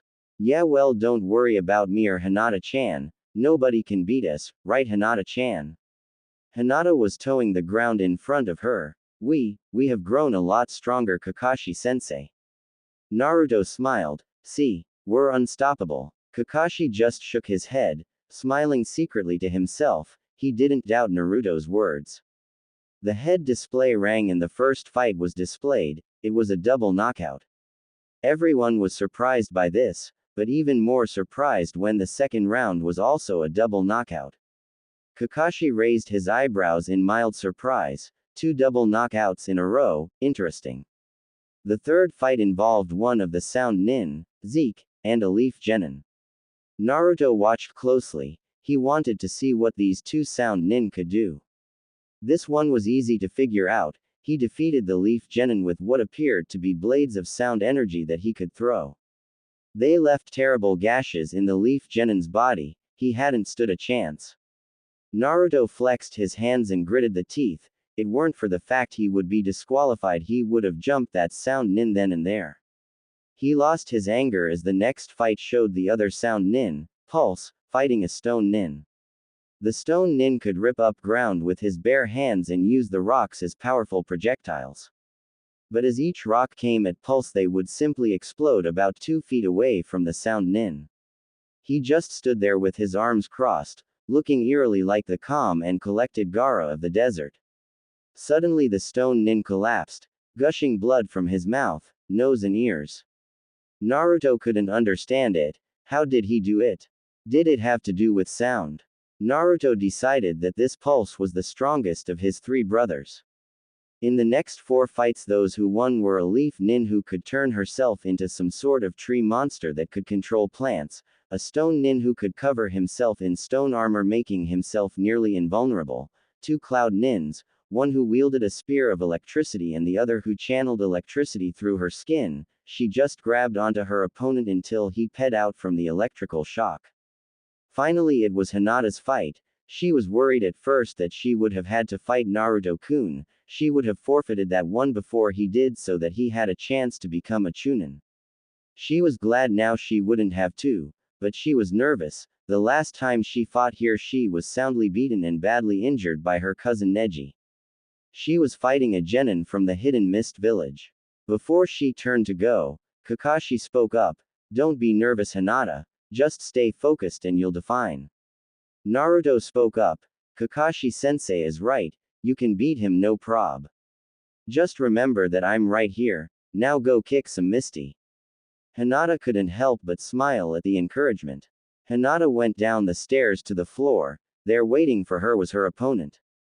A tall and muscular man, he wore nothing but a pair of black shorts that came to the top of his knees and a pair of sandals with spikes on them. His headband was on his forehead with his dark brown hair done up in spikes. He grinned.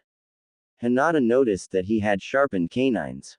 "I like to eat little girls, I had to kill a lot of them so that I could get here, you know." Hinata's heart began to beat faster. He wanted to kill her. Then she heard Naruto-kun's voice, "Kick his Hinata-chan. Wipe that ugly smirk off his face." Hinata smiled. Naruto-kun would always be there for her, no matter what. The mist nin grimaced at the Naruto's words, "Shut up you.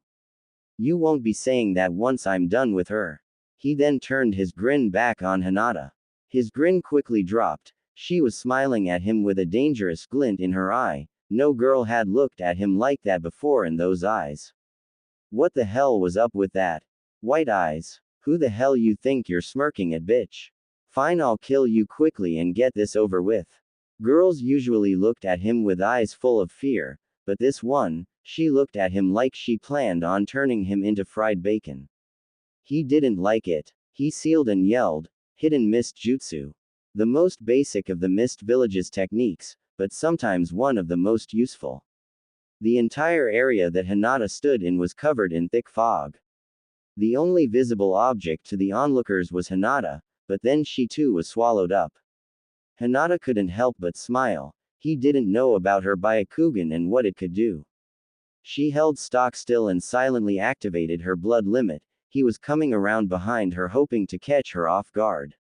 Hinata waited. Hee hee. The bitch was scared witless. She was just standing there not knowing what to do. He was directly behind her. He was going to finish this quickly. He charged with a kunai in his hand, planning on stabbing her in the back. He thrust forward when she suddenly sidestepped and he stumbled forward. How? He was moving too slow, obviously thinking she couldn't see him. She easily sidestepped his thrust, causing him to stumble forward and exposing the back of his neck. She gathered chakra into her 2 fingertips and slammed them into the back of his neck, just beneath the skull. He fell limply to the ground and the mist disappeared. "Wah! What did you do?" He was still conscious but not moving. She answered with contempt in her voice, "I severed the nerves from your brain to your body, you're paralyzed from the neck down. Oh, and you shouldn't have told me that you enjoyed killing little girls, 'cause I made it permanent." He ped out before he was able to call her a bitch. Winner. Hyuga Hinata. Hyuga smiled at the cheering from Kakashi and Naruto and the other leaf genin that were still conscious. She shakily climbed the steps only to stumble into Naruto-kun's arms. Did I do well?" Naruto laughed and hugged her. "You did awesome, Hinata-chan. Now, it's my turn." Saying that, he let go of Hinata and jumped over the rail. Hinata silently wished him luck. Naruto was confronted by a genin from the hidden sand village. Naruto smiled. "So how is that Gaara doing? I haven't talked to him in a while."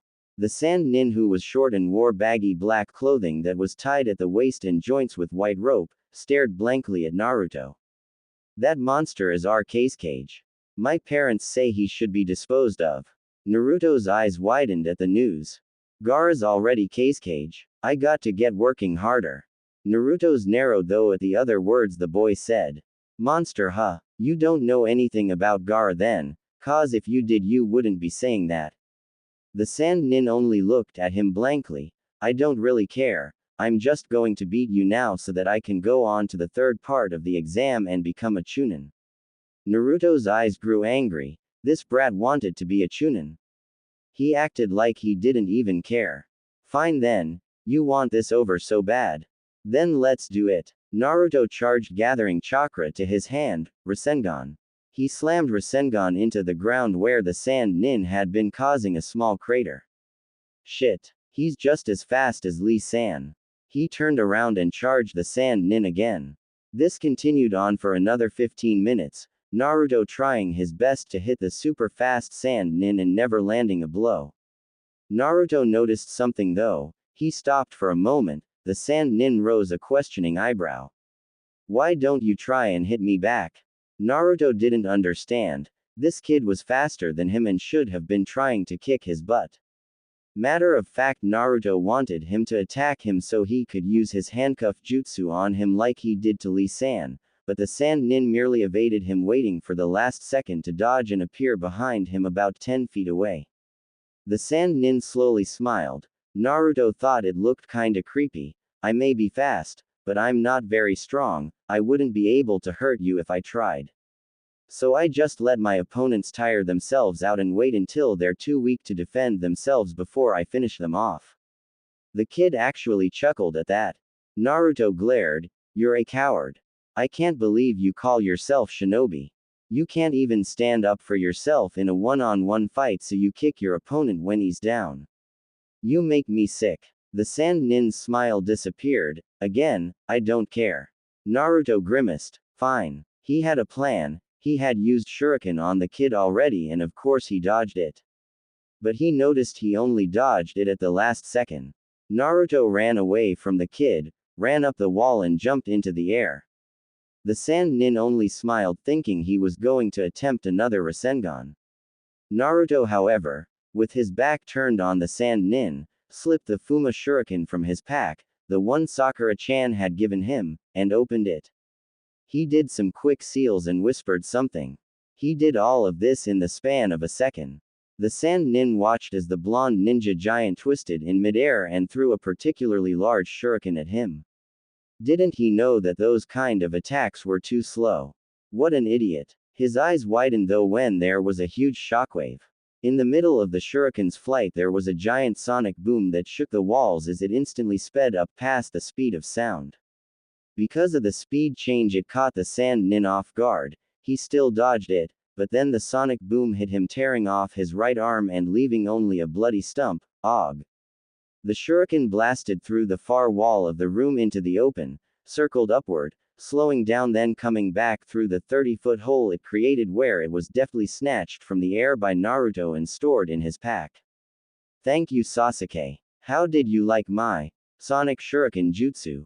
You can run around all you want now, you'll die from blood loss though. The Sand Nin was holding his bloody shoulder and staring at Naruto with wide eyes. He then promptly fell forward onto his face and blacked out. Winner. Uzumaki Naruto. Naruto stood in the middle of the damaged arena as everyone else who had won came down to stand before the Hokage. Naruto hugged Hinata again when she reached him. Hinata noticed that she was quickly getting used to these hugs she was receiving. She hoped he didn't stop giving them. Tsunade stepped down from the dais in order to address the embled genin. Well done to those who have made it this far. I must say that your combat skills are up to par. But you'll have to show them off again in the third part of the exam. It will be a tournament that will be attended by many lords and almost the entire Leaf Village. It will be held 1 month from now. Tsunade paused for a moment to allow that to sink in. Many of the first-timers were very surprised. Also, those of you who have taken the third part of the exam before fought in one-on-one battles, this time you will be fighting with a partner. There were some cries of objection against this, most of them saying that they had already done the second part of the exam with partners. Tsunade waited patiently. She was pleased to see that Naruto and Hinata were not complaining. There are 8 of you, so 4 teams, Team 1 and 2 will fight, then Team 3 and 4 will fight.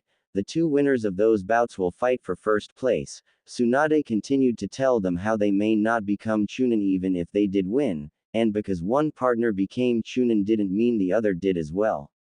Now I will list off the teams.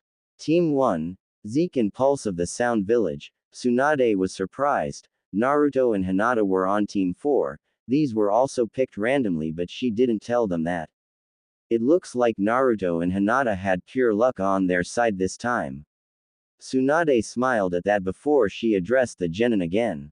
Now you have 1 month to train and relax. We'll see you at the stadium then. Dismissed. As everyone turned to go, Kakashi noticed the Junin instructor for the sound pulling his students outside away from the rest of the group. He turned to Naruto and Hinata. You two go ahead, I've got to check out something.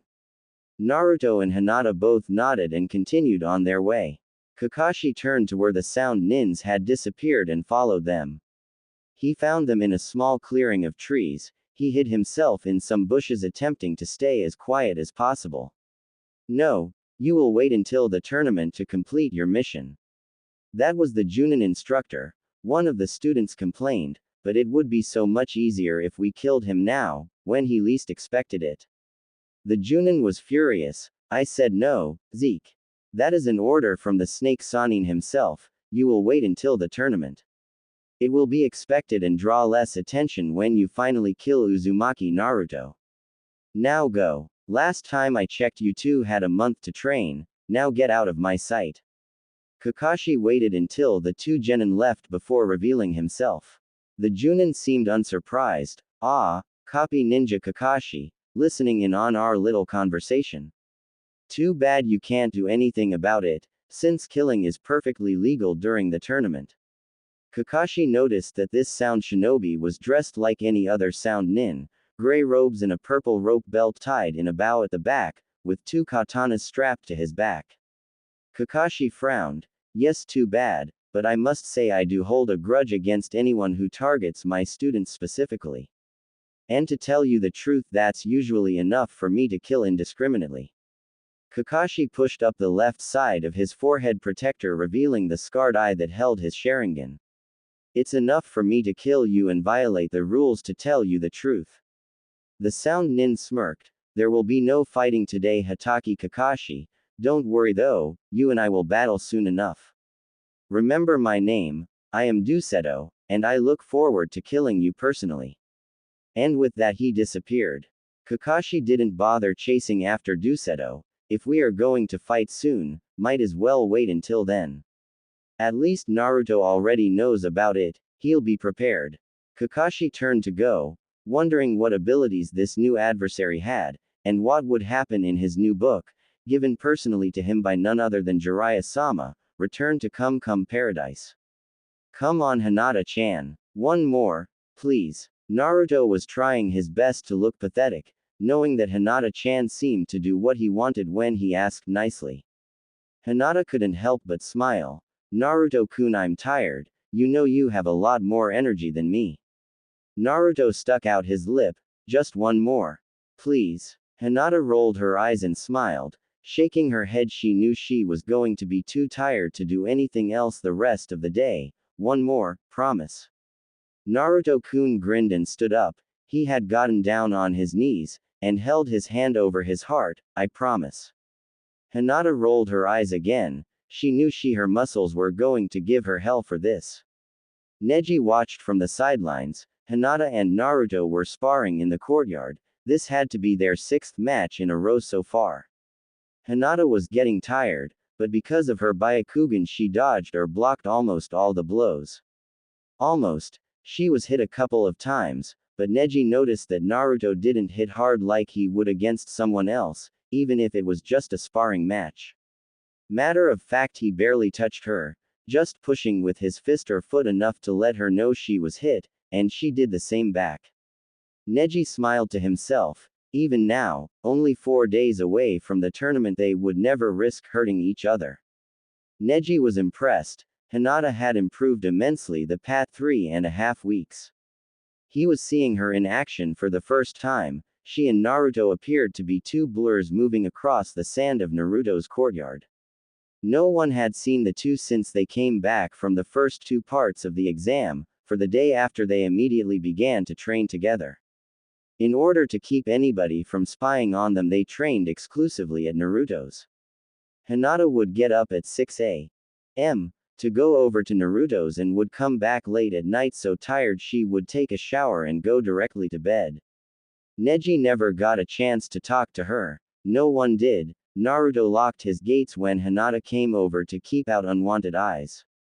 Neji was suspicious at first, until he realized that even if Hinata had the courage to do such things, she was in love and it would be her choice, not his, and he had grown to trust Naruto.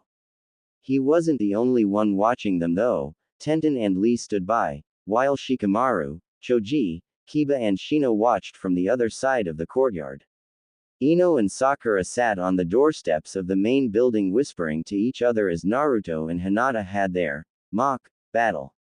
Finally they stopped. Hinata had lost this time, making it 3-3 at tie. She realized that Naruto-kun didn't enjoy losing and had wanted one more chance. If she had won he would have given in. He was a pretty good sport for someone who was so competitive. They were both breathing hard and sweaty. Naruto-kun peeled off his shirt and called out to Lee-san to see if he wanted to spar. Lee-san ended up taking his shirt off too and jumping off the boardwalk, facing Naruto. Naruto looked over his shoulder at Hinata. You go ahead and take your shower. After I'm done messing around with Lee-san I'll take mine and we can all hang out for a bit. He smiled and turned back to Lee-san. Hinata just stared dumbly. For the past 3 weeks she had only seen Naruto-kun without his shirt on a couple of times. Each time her heart sped up and that heat started to spread through her body. She turned around quickly and headed for the main building where she would take her shower in one of the guest bedrooms on the second floor. She had actually moved some of her stuff into that room, because it was more convenient than having to bring things back and forth from her house to Naruto-kun's. Naruto was the one who had convinced her to do it. It was a pretty good idea, she had to admit. After all, she spent most of her past days at Naruto-kun's. She only used her house to take a shower right before bed and to sleep. She ate all her meals at Naruto's, and even when they weren't training they did what Naruto-kun liked to call their hangout session. Naruto had commented on their first day back how Tsunade-sama had said to relax as well as train, and so they shouldn't train all day. Hinata had taken it at first that she was being dismissed and she should go home and rest, and was about to go when Naruto had said she should eat at his house. He had plenty of ramen for the both of them and they could just sit and talk. Hinata was terrified of thought. What was she going to talk about with him? She wanted to though, so she had agreed. And now for the past 6 weeks, they would take breaks at meal time, sit down in the living room and just, well, talk. It was hard at first. Hinata couldn't think of anything to talk about, so Naruto would just talk about their training at first, and then he would ask her how life was like living in a clan household. He would ask her things like what did she like to do, or what were her favorite things, like color and food.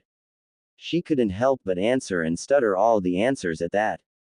But finally, after the first week, she had worked up enough courage to ask him what his favorite things were. He had answered immediately, going into detail, especially about ramen. He then said at last that he enjoyed being around her. That's when she had just said screw it and just started talking about herself. At first she was afraid that Naruto-kun didn't want to hear, but he would ask questions, prompting her to go on.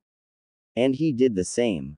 Hinata noticed that gradually, but surely, in those past 3.5 weeks she had lost her stutter when she talked to him. She also met his eyes more often when she talked to him, and she didn't twiddle her fingers when he was around. She began to realize that Naruto-kun not only enjoyed talking to her, but he wanted to talk to her. Just talk and learn as much as possible about her, and so she did the same because she felt that's what she wanted. She really wanted to learn as much about him as well though, so it didn't take much for her to work up her courage and ask him things about himself. She almost never stuttered around him now, except when he did things like hug her or take off his shirt. She couldn't help it. Whenever he did those sort of things, she would feel her entire body heat up, and her heart beat faster, causing her to slip back into her stutter for a moment. She wondered sometimes what she would do if she just let that strange heat take over, but she never got far, embered by what it could mean. Naruto-kun had started calling it their hangout sessions ever since the first day. One day, about 2.5 weeks in, Hinata had gotten enough courage to ask Naruto-kun what she thought was a personal question. He had already asked her some pretty personal ones, but considered it different if she asked one. It was night, and the full moon was out. Hinata was going to go home in about a half an hour. She and Naruto-kun were sitting on the sand in his courtyard, under the stars. Hinata had been wanting to ask him, because she had told him about her personal life, like what her family was really like and how hard it had been living up to her father's expectations all the time. But she had never asked him about what his personal life was like. She didn't want to seem like she was intruding, but she felt like she had to know this. They had been sitting under the stars already for almost an hour when she finally brought herself to open her mouth and ask. Naruto-kun. Naruto turned to look down at her. Yeah, Hinata-chan. She breathed in deeply. She had taken the first step, best not to back off now. What is it like, living alone? Naruto turned his face away to hide expression from Hinata. Why do you want to know that for? He asked softly. Hinata was shocked. He had never asked her a reason before. He had just simply answered, I'm sorry, I shouldn't have asked. Naruto turned to look at her. She was shocked at the amount of pain he showed on his face. It's no that Hinata-chan, I just need to know why you're asking. Hinata took another breath. Because I feel like I need to know. I don't know, sorry. Naruto shook his head. No, it's okay, I'll tell you, because I think I need to also. Hinata waited patiently. Was his life really that bad? Naruto finally spoke. They all hate me, you know. Hinata's eyes widened. Who? Naruto sighed. Your father, and almost every elder and adult in this village. It's true, I can feel their hatred, especially when they all look at me. Their eyes, they're like ice. Naruto took a deep breath. When I was little, I lived in an orphanage. They always told me that someday someone would come and be my parents, someday I would have a family. Naruto was swallowing now and having a hard time talking.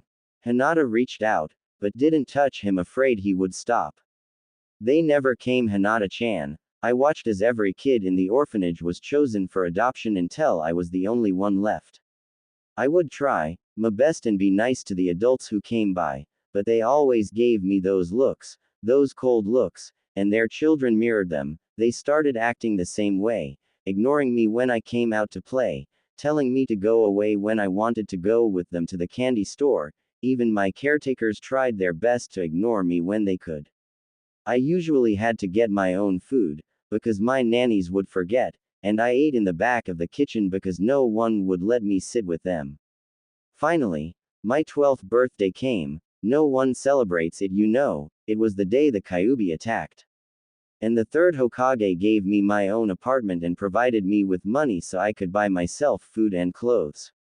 Naruto sniffed and rubbed at something in his eyes. I wasn't as strong as you thought I am, Hinata-chan. I only acted tough. I told you this at the training posts that one day. I know, but it was true. I was afraid that everyone at school would treat me like I was at the orphanage, that I acted like I did to make sure that people at least acknowledged the fact that I was there. I didn't have any friends, not until Iruka-sensei, that is, then all of a sudden I started to get friends. I was suddenly not alone anymore. I wondered it was like having a family, if Iruka-sensei was like a father, and Sasuke, if he was like a brother. Naruto was rubbing his eyes constantly now and was shaking. Sakura-chan, I wanted her as my girlfriend because she was one of the hardest to get. She was interested in Sasuke. But now I wonder if she's more of a sister now than anything else. Everybody else was there to help me too, and especially you, Hinata-chan. Hinata jerked at the mention of her name. She was so engrossed in his words. Me. She squeaked. Yeah, you made me feel strong again when we talked at the training posts that one day, and then when we started training for the first time, you gave me another purpose. And now, I know more about you than anybody else. You're the first person to tell me so much about themselves. I feel like I know you best out of everybody in the whole world. Hinata couldn't believe it. His life had so much pain in it. He then turned to her smiling weakly. His eyes were red and tears ran down his cheeks. You probably are the person that I know best, Hinata-chan. I don't know what I would have done if it weren't for all of you. I don't know what I would have done if I was still alone. Hinata, abandoning everything her mind was telling her, reached up and cradled his face and then held his head to her shoulder, hugging him like she did that one day in the forest of death. Naruto couldn't hold back anymore. He began to cry into her shoulder without restraint, spilling out his pain for the stars, the moon, and for her to see. After he had finally calmed down a bit, he had just kept his head where it was, which Hinata was grateful for. She didn't want him to move. Hinata-chan. Hinata looked down at him and smiled softly. Yes. Naruto looked up so their eyes were meeting. I don't know why I'm saying this, other than I think I need to. I can't stop thinking about you. Hinata's heart nearly stopped, and suddenly was beating at 1,000,000 beats a second. I don't know why, but for some reason when I think of you, or when you smile or when we hug, I'm really, really happy. And that's only one of the feelings. I can't even start to figure out the other ones, but I can definitely tell you that I'm happy when you're around. I don't ever plan on leaving your side, as long as you don't want me to, and I hope that you do the same, because I don't want you to leave. Hinata could feel the tears starting to form. Why, yes, of course I don't want you to leave, and I promised you that I wouldn't leave your side either, remember? And I don't want to leave your side, Naruto-kun. Naruto smiled up at her. Thank you again, Hinata-chan, you always seem to know what to say to make me happy. Hinata smiled, forcing back the tears she was about to shed. Naruto-kun. Naruto looked up again. Yeah. I love you, Naruto-kun, is what she wanted to say. Nothing. Just, you make me happy too. Naruto frowned for a moment, but then smiled warmly. That's good. I'm glad I make you happy, to Hinata-chan. Naruto decided if she didn't want to tell him, then that was okay. Don't you have to go home? Hinata looked down at him. I can stay for a bit longer. Naruto smiled and leaned on her shoulder. Hinata breathed deeply, trying to keep that heat from overcoming her. She didn't get home until much later that night. Hinata smiled at those memories as she walked to the main building in her much-needed shower. She and Naruto had grown closer, especially after their conversation a week ago. They had shared secrets, some she had not even told Neji-Nisan before. She never wanted this to end. She wanted to be by Naruto-kun until the day she died. She hoped his promise stayed strong, 'cause she knew hers would. As she walked past Ino and Sakura on the steps, they got up and followed her inside. Hey, Hinata-chan, wait up. Hinata turned around, draping her towel over her shoulders. Why, yes. She still stuttered when she talked to other people other than Naruto-kun. Ino walked so she was standing right in front of her and Sakura circled behind her. She was taller than both of them, but they made her seem very small all of a sudden. Ino grinned evilly. So, I hear you and Naruto have been hanging out almost non-stop now. Hinata just nodded her head, eyes wide and a little frightened. Sakura giggled behind her. You see, Sakura and I were just wondering, have you two kissed yet? Hinata almost choked from the coughing she had. What makes you say that? Sakura shrugged. Oh well, you two, alone for the past, month now? If you include his first week back. I was just beginning to think that you two were more than just friends, 'cause I've never seen just friends hug so much. Hinata was stunned. No. It's not like that. Not at all. Ino raised an eyebrow or smiled. Are you saying that you don't want it to be like that? No. I mean, I don't know. Ino raised both eyebrows. Sakura did the same. I see now, you like him, a lot, and you can't bring yourself to tell him. Hinata stared mutely at the ground in front of her, knowing she was caught and preparing herself for the reasons they would tell her not to chase after him. Instead, both girls squealed and began hugging Hinata. Oh my god. We're so happy for you, Hinata-chan. Hinata felt numb. Huh. Sakura held Hinata's shoulders so she could look her in the eye. Ino and I have been talking, and we think you two are perfect for each other. You go, girl. I would have said yuck about you liking him 3 years ago when I didn't know him, but now, especially after he somehow got that hot bod of his, you deserve him. Hinata couldn't speak for a moment, she was stuttering so badly. BBB, but Naruto-kun, he doesn't like me like that. Sakura and Ino both rolled their eyes as one. Ino spoke up, trust me Hinata, he likes you, he just doesn't know it yet. All you need to do is tell him how you feel about him and find that he likes you too. Trust me, I can see it. She smiled that evil smile again. Now you go wash up, we don't want to leave our Naruto-kun waiting, do we? Hinata turned pink. Sakura came up and smiled at her warmly. You and Naruto will make such a good couple. If you ever need our help with knocking some sense into him, then let us know.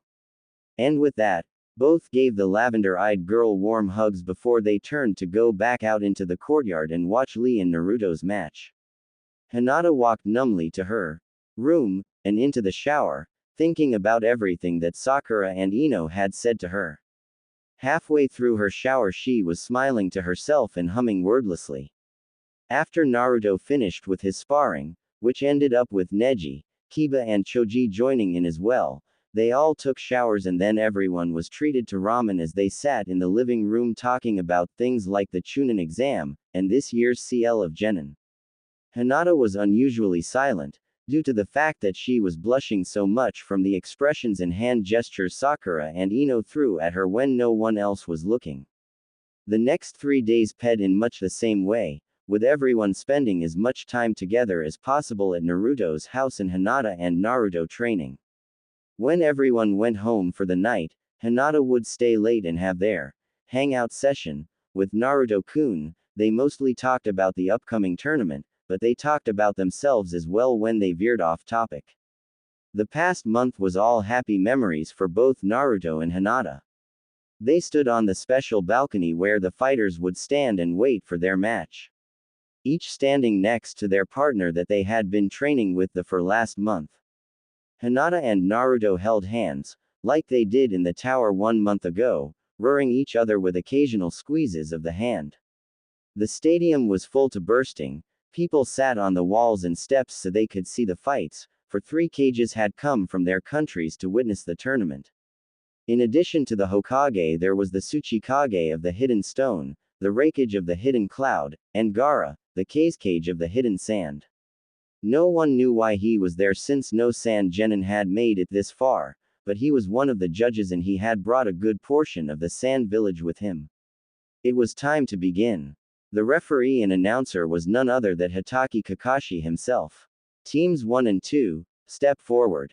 Naruto and Hinata watched as the Leaf and Cloud Nin jumped down off the balcony followed by the 2 Sound Nin, Zeke and Pulse.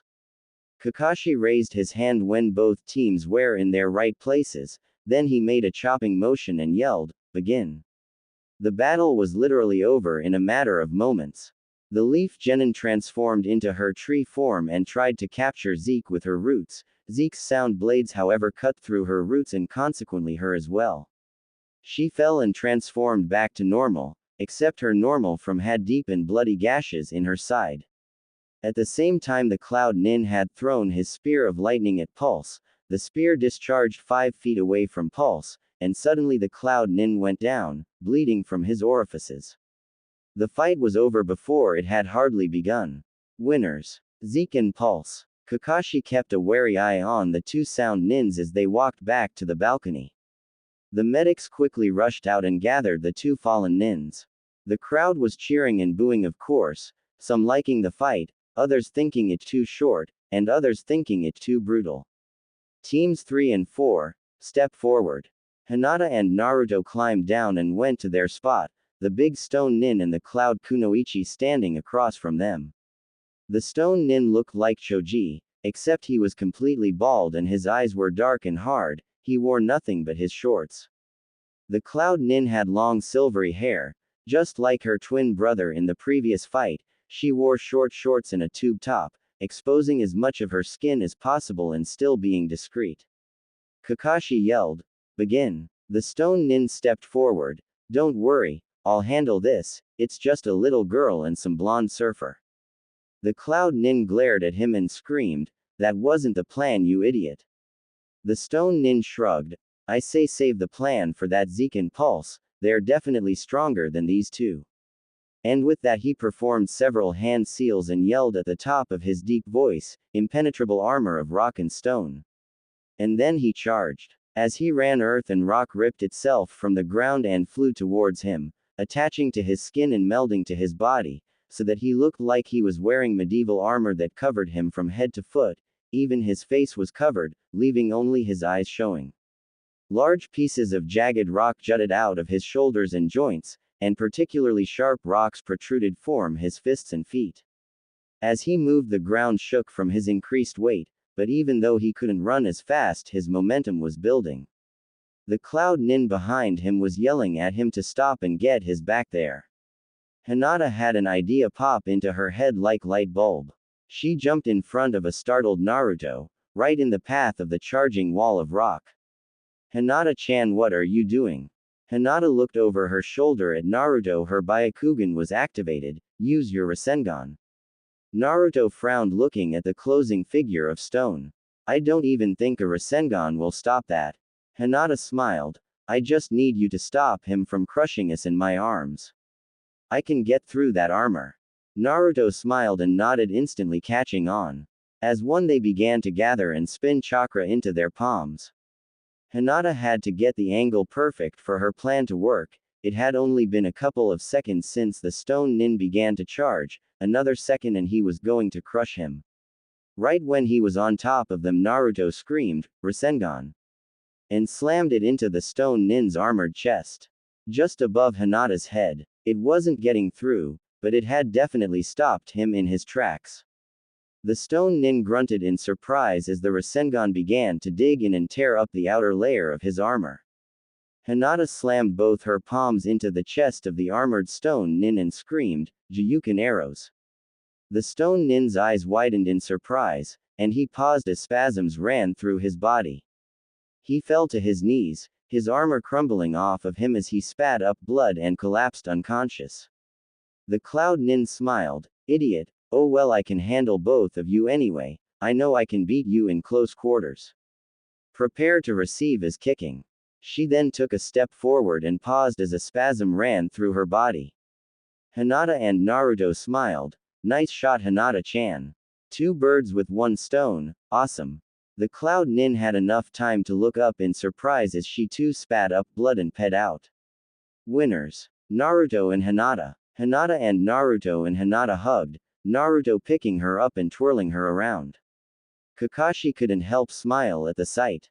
Neji couldn't help smiling either. Hinata had told him that she had a secret technique that Naruto had taught her and that he would have to wait and see until the tournament. She can use Juyuken at a distance, amazing. Team 1. Zeke and Pulse. Step forward. Hinata and Naruto quickly became somber as the two sound nins placed themselves across from them. They both wore the gray robes and purple rope belts of the sound nin. Zeke was of mid-height and he wore a click ninja mask that had an armored mouth plate and his forehead protector rested upon his head at a slight angle. He had two gauntlets on that Naruto noticed was where his sound blades came from. Pulse was completely bald, his forehead protector tied to his upper forearm. His eyes were the creepiest, pure black, with no visible iris or pupil. Team 1 and Team 4, the final round. Begin. Kakashi dropped his hand and both sides instantly exploded into movement. Hinata and Naruto split up and ran sideways as Zeke threw his sonic blades at them, tearing apart the ground and walls where he missed. Both Naruto and Hinata circled back around so that they flanked the two standing sound nins. Hinata on the side with Zeke, who decided it was easier to focus his blades on Hinata. Naruto on Pulse's side who stood there staring at his charge, his arms crossed. Hinata easily dodged all the blades easily thanks to her Byakugan and training with Naruto, except when she was nearly on him he caught her with a graze to the ankle she went down, hard. Naruto jumped into the air and slammed his Rasengan towards the waiting figure at Pulse when he suddenly hit a solid wall of nothing, that not only stopped him but pushed him back several feet before disappearing. Naruto suddenly realized why he was called Pulse. He could send out pulses of invisible but tangible chakra from every point of his body in a sphere. The wall apparently stopped everything. Hinata looked up to see Zeke standing over her. Bitch. He kicked her in the stomach. He then reached up his hand and formed a sound blade. I'm going to enjoy cutting you up, little girl. And once I'm done with you, guess what? I'm going to personally hand your peeled face to that blonde freak over there right before I rip out his heart. He began to cackle madly as he raised his arm higher for the final strike. Something snapped inside Hinata. She jumped up ignoring the pain in her ankle, surprising Zeke and grabbing his sound blade with both of her hands as he brought it down. She had gathered chakra into her hands to keep them from being cut. Zeke began to increase the power to his blade, Hinata did likewise. They stood there increasing their chakra trying to overwhelm the other. Wind started to whip their clothes and small pebbles and loose soil began to float around them. Zeke smiled, he was winning, Hinata was running out of chakra. Zeke pushed her to her knees and began pressing his blade to her face. No. Hinata completely tapped into the armbands that Naruto-kun had given her and screamed as all the chakra of the armbands rushed into her and into hands in an instant. Ah ha ha ah ha ha. They both screamed, Hinata's sounding inhuman and infused with the voice of someone else. The ground was ripping up around them and they were starting their own crater as their chakra tore up the ground around them. Hinata stood up, and pushed all her chakra into the sound nin's blade. Naruto was blinded by a flash of light and whipped his head around at the sound of the explosion behind Pulse. Hinata-chan. Naruto ran around Pulse, completely ignoring him. Pulse did likewise, hardly caring what happened to his teammate. Hinata-chan. She was on the ground on her side. Naruto kneeled and rolled her over. Her eyes were closed and blood was leaking from her eyes and mouth. Her hands were badly burned on the palms and her shoulder was a bloody mess. Hinata-chan. Wake up, please. Hinata let out a soft groan. Hinata-chan. Please. He shook her gently. Please, Hinata-chan. He squeezed his eyes shut, unable to stop the tears from getting through. Nah. Naruto-kun. Naruto snapped open his eyes. Hinata-chan. You're alright. Hinata let out a cough that spewed forth blood onto her jacket. Hinata-chan. You are okay, right? Hinata smiled up at him and gently shook her head. I'm sorry nah Naruto-kun. She coughed again, bringing forth more of the precious life fluid. Naruto picked her up gently and cradled her. Hinata-chan, no, you can't, he was sobbing now. Hinata put a hand on his face. I'm sorry Naruto-kun, that I couldn't keep my promise. I tried. Naruto's face contorted in agony. No. You can't leave me. You promised. You have to keep your promises. Hinata smiled gently, keeping her hand on his face. I don't think I can this time end Naruto-kun. I'm so sorry. Naruto couldn't bear it. His insides were being torn apart. No. Don't be sorry. Just stay with me, please. Hinata began to cry. I'm sorry Naruto. I'm dying, I can feel it. Naruto sobbed and choked. No. You can't die on me Hinata-chan. You can't leave me alone. Hinata smiled through her tears. I'll always be with you. She sobbed again before speaking. Naruto-kun. Naruto bent closer. What is it Hinata-chan? Hinata smiled and choked on a sob. Remember that night we talked under the stars? Naruto nodded slowly. Remember I wanted to tell you something.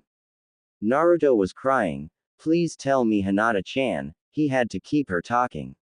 Naruto-kun. I love you. I love you with all my heart. Naruto suddenly felt himself pulled into a kiss. His eyes went wide for a moment at what was happening, But then, he closed his eyes and kissed her back. Hinata sighed and fell back, a small smile on her lips. I love you, Naruto-kun. She closed her eyes and went limp in his arms. Hinata-chan. Naruto set her down, tore off her jacket and pressed his ear against her chest. Please. Two thump. She was alive. There was still a chance. Naruto looked over his shoulder pleadingly. Kakashi got the message. Time out. Medics, get your S over here. Two critically injured. The medics rushed out and gathered up both genins. Naruto grabbed the nearest medic and glared in his face while pointing one finger at the Hinata's retreating stretcher.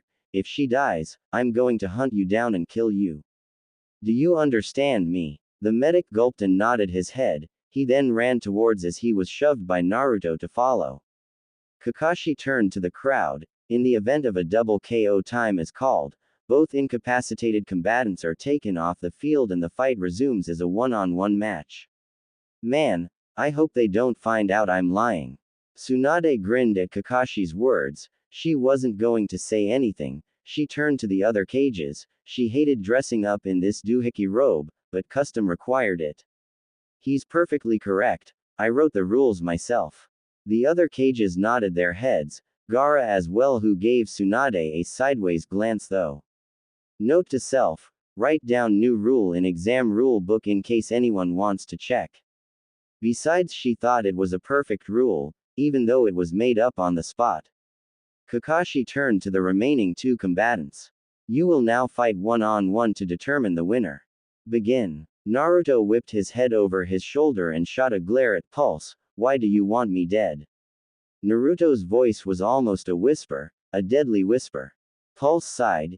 It does not matter. I'm going to kill you anyway. No one has ever beaten me. Naruto growled. Where the is Sasuke? Again Pulse smirked, a frightening thing since his onyx black eyes remained devoid of any emotion. You don't know. I guess you wouldn't since there hasn't been any shinobi out looking for him in over 6 months. Naruto's eyes widened. He didn't want to believe it, but he did. He shot a glare up at where Oba-chan was sitting. He would deal with that later. He turned back to Pulse. Never beaten, huh? Well, apparently you've never fought me before. Pulse smiled, showing teeth. I'm going to enjoy killing you, Uzumaki Naruto, and then after I'm done with you, I'm going to go and watch the little wench die. I'll laugh as I watch that piece of trash's pathetic and useless life slip away. And he did laugh, a high-pitched cackle that clearly showed that he was not sane. Something forcefully and audibly cracked inside of Naruto. Give me your power, you stupid fox. Give me all you got. Energy began to emanate from Naruto's body, then speeding up and turning his chakra red. Wind began to gust off of Naruto's body and small pebbles began to shake and then rise off of the ground. His eyes turned blood red and cat-like, his whisker marks thickened and lengthened, his nails lengthened into claws and his canines lengthened into 1-inch fangs. He looked up at Pulse and glared, growling between his clenched fangs. Pulse stopped laughing, eyes going wide. What the hell was this? What the hell was he doing that he changed physically like that and his chakra jumped so high? Naruto wasn't done though. The chakra began to bubble from his skin, being too much for his body to contain. The blood-red chakra eerily took on the form of a fox that overlapped with Naruto's body. Naruto began to form the Rasengan in his right hand. She loves me. Pulse began to panic for the first time in his life. He had never seen so much chakra, not even coming from a cage. You fool. That didn't work before and it won't work again. Naruto growled. We'll see. His voice sounding like many voices speaking together and growling animals all at once. Naruto charged and jumped into the air. She loves me. Pulse's heart sped up at the oncoming monster. He was expected to kill this. No. He had never been beaten before. He wasn't going to lose now. He gathered all of his chakra and let it out in one powerful pulse. He was going to tear him to shreds in one hit. Naruto slammed the Rasengan into the pulse wall. He wasn't pushed back though. He was just frozen there, his Rasengan only 2 feet away from Pulse's face. How? Pulse couldn't believe it. He was fighting his barrier. You can't get past my barrier, no matter how hard you try, freak. Naruto narrowed his eyes and grunted with the strain of staying in one spot. Then it looks like I'll have to bring it to the next level then, don't I? Pulse's eyes widened. What? Naruto's Rasengan suddenly started to stretch and warp around his entire arm up to his shoulder, making his arm look like a tornado. That's level 4. Naruto's hand came another foot towards Pulse's face. Pulse was sweating and panicking. No way. Naruto growled. Looks like level 4 isn't enough. Guess what, pal? You get to see level 5 of my Rasengan. Pulse screamed. No. As the whirlwind of chakra around Naruto's shoulder began to widen and fan out, making it wide at his shoulder and a point at his hand, so that the Rasengan looked like a giant whirling drill. Naruto began to push. Pulse's barrier shuddered. Naruto saw his chance and gave one final push with all of his might. She loves me. The barrier shattered as the Rasengan slammed into Pulse's face, tearing it to shreds in seconds and causing his skull to explode. Naruto kneeled over the decapitated form of Pulse as the Kyuubi chakra slowly receded into his body. The crowd was silent. Kakashi came over and put his hand on Naruto's shoulder. You had to. He was going to kill you anyway. Naruto looked up into his sensei's eye. I know, Kakashi-sensei, but I wanted to this time it was personal. Kakashi took Naruto's hand and raised it above his head, pulling Naruto up. Tournament winner. Uzumaki Naruto. The entire crowd exploded into cheering. Naruto stared numbly at them, and saw Tsunade. He frowned and began to march towards her. Then he froze. Hinata-chan. Naruto decided he would handle Oba-chan later. He had to see Hinata-chan, now. He ran off the stadium field and out of the stadium. He ran all the way to the hospital, nearly 2 miles away. He had used up a lot of chakra and stamina, and so he was winded when he entered the hospital. Naruto went up to the front desk. Where is Hyuga Hinata's room, please? The doctor behind the desk shifted through some papers. You're going to have to wait in line like everyone else. He looked up from his papers and his eyes widened in fear. He was the medic from the field that Naruto had threatened. Naruto's eyes narrowed dangerously. You want to rephrase that? The doctor gulped, and pointed down the hall. Your second right, 34B, he said shakily. Naruto turned and ran down the hall at full speed, almost running into several doctors. He stopped at 34B where there was a female doctor checking off a notebook. How is she? The doctor looked up. It was Sakura. Sakura-chan. How is Hinata-chan? Sakura looked down both hallways before answering. She almost died, Naruto. If she had gotten here a few seconds later she would have died, and I do mean only a few seconds. When I attempted to heal her, I didn't think it would do any good. She had lost too much blood and her heart was torn down the middle. Naruto grimaced, closing his eyes tight. Why, you said almost died, right? Sakura nodded, smiling. It was like my chakra activated something. Her armbands, the ones you gave her, started to glow red, and right before my eyes she healed within minutes. I can't explain it, it's a miracle. She's sleeping right now. I'll let you in, even though I'm not supposed to. Naruto lunged forward and hugged Sakura, burying his face into her shoulder. Thank you, Sakura-chan, thank you so much. Sakura hugged him back. Get in there, you big goof, before someone sees you. Naruto pulled away, tears streaming down his face as he entered the room. There lay Hinata, with an IV in one arm and a monitor showing her regular heartbeat, her eyes closed, breathing regularly. Naruto walked slowly towards the edge of the bed and collapsed to his knees when he got there. Grabbing her hand gently, he began to cry. She was all right, thank God she was going to be okay. He looked up into her face, and realized how beautiful it was. Something inside of him slid into place, like the last piece of a puzzle that he had been looking for. He loved her. He loves her with all his heart, and her would stay by her side forever. Not because he promised it, or even because she wanted him to, but because he loved her. Naruto slowly, ever so slowly, rose up and kissed her, letting his heart be known.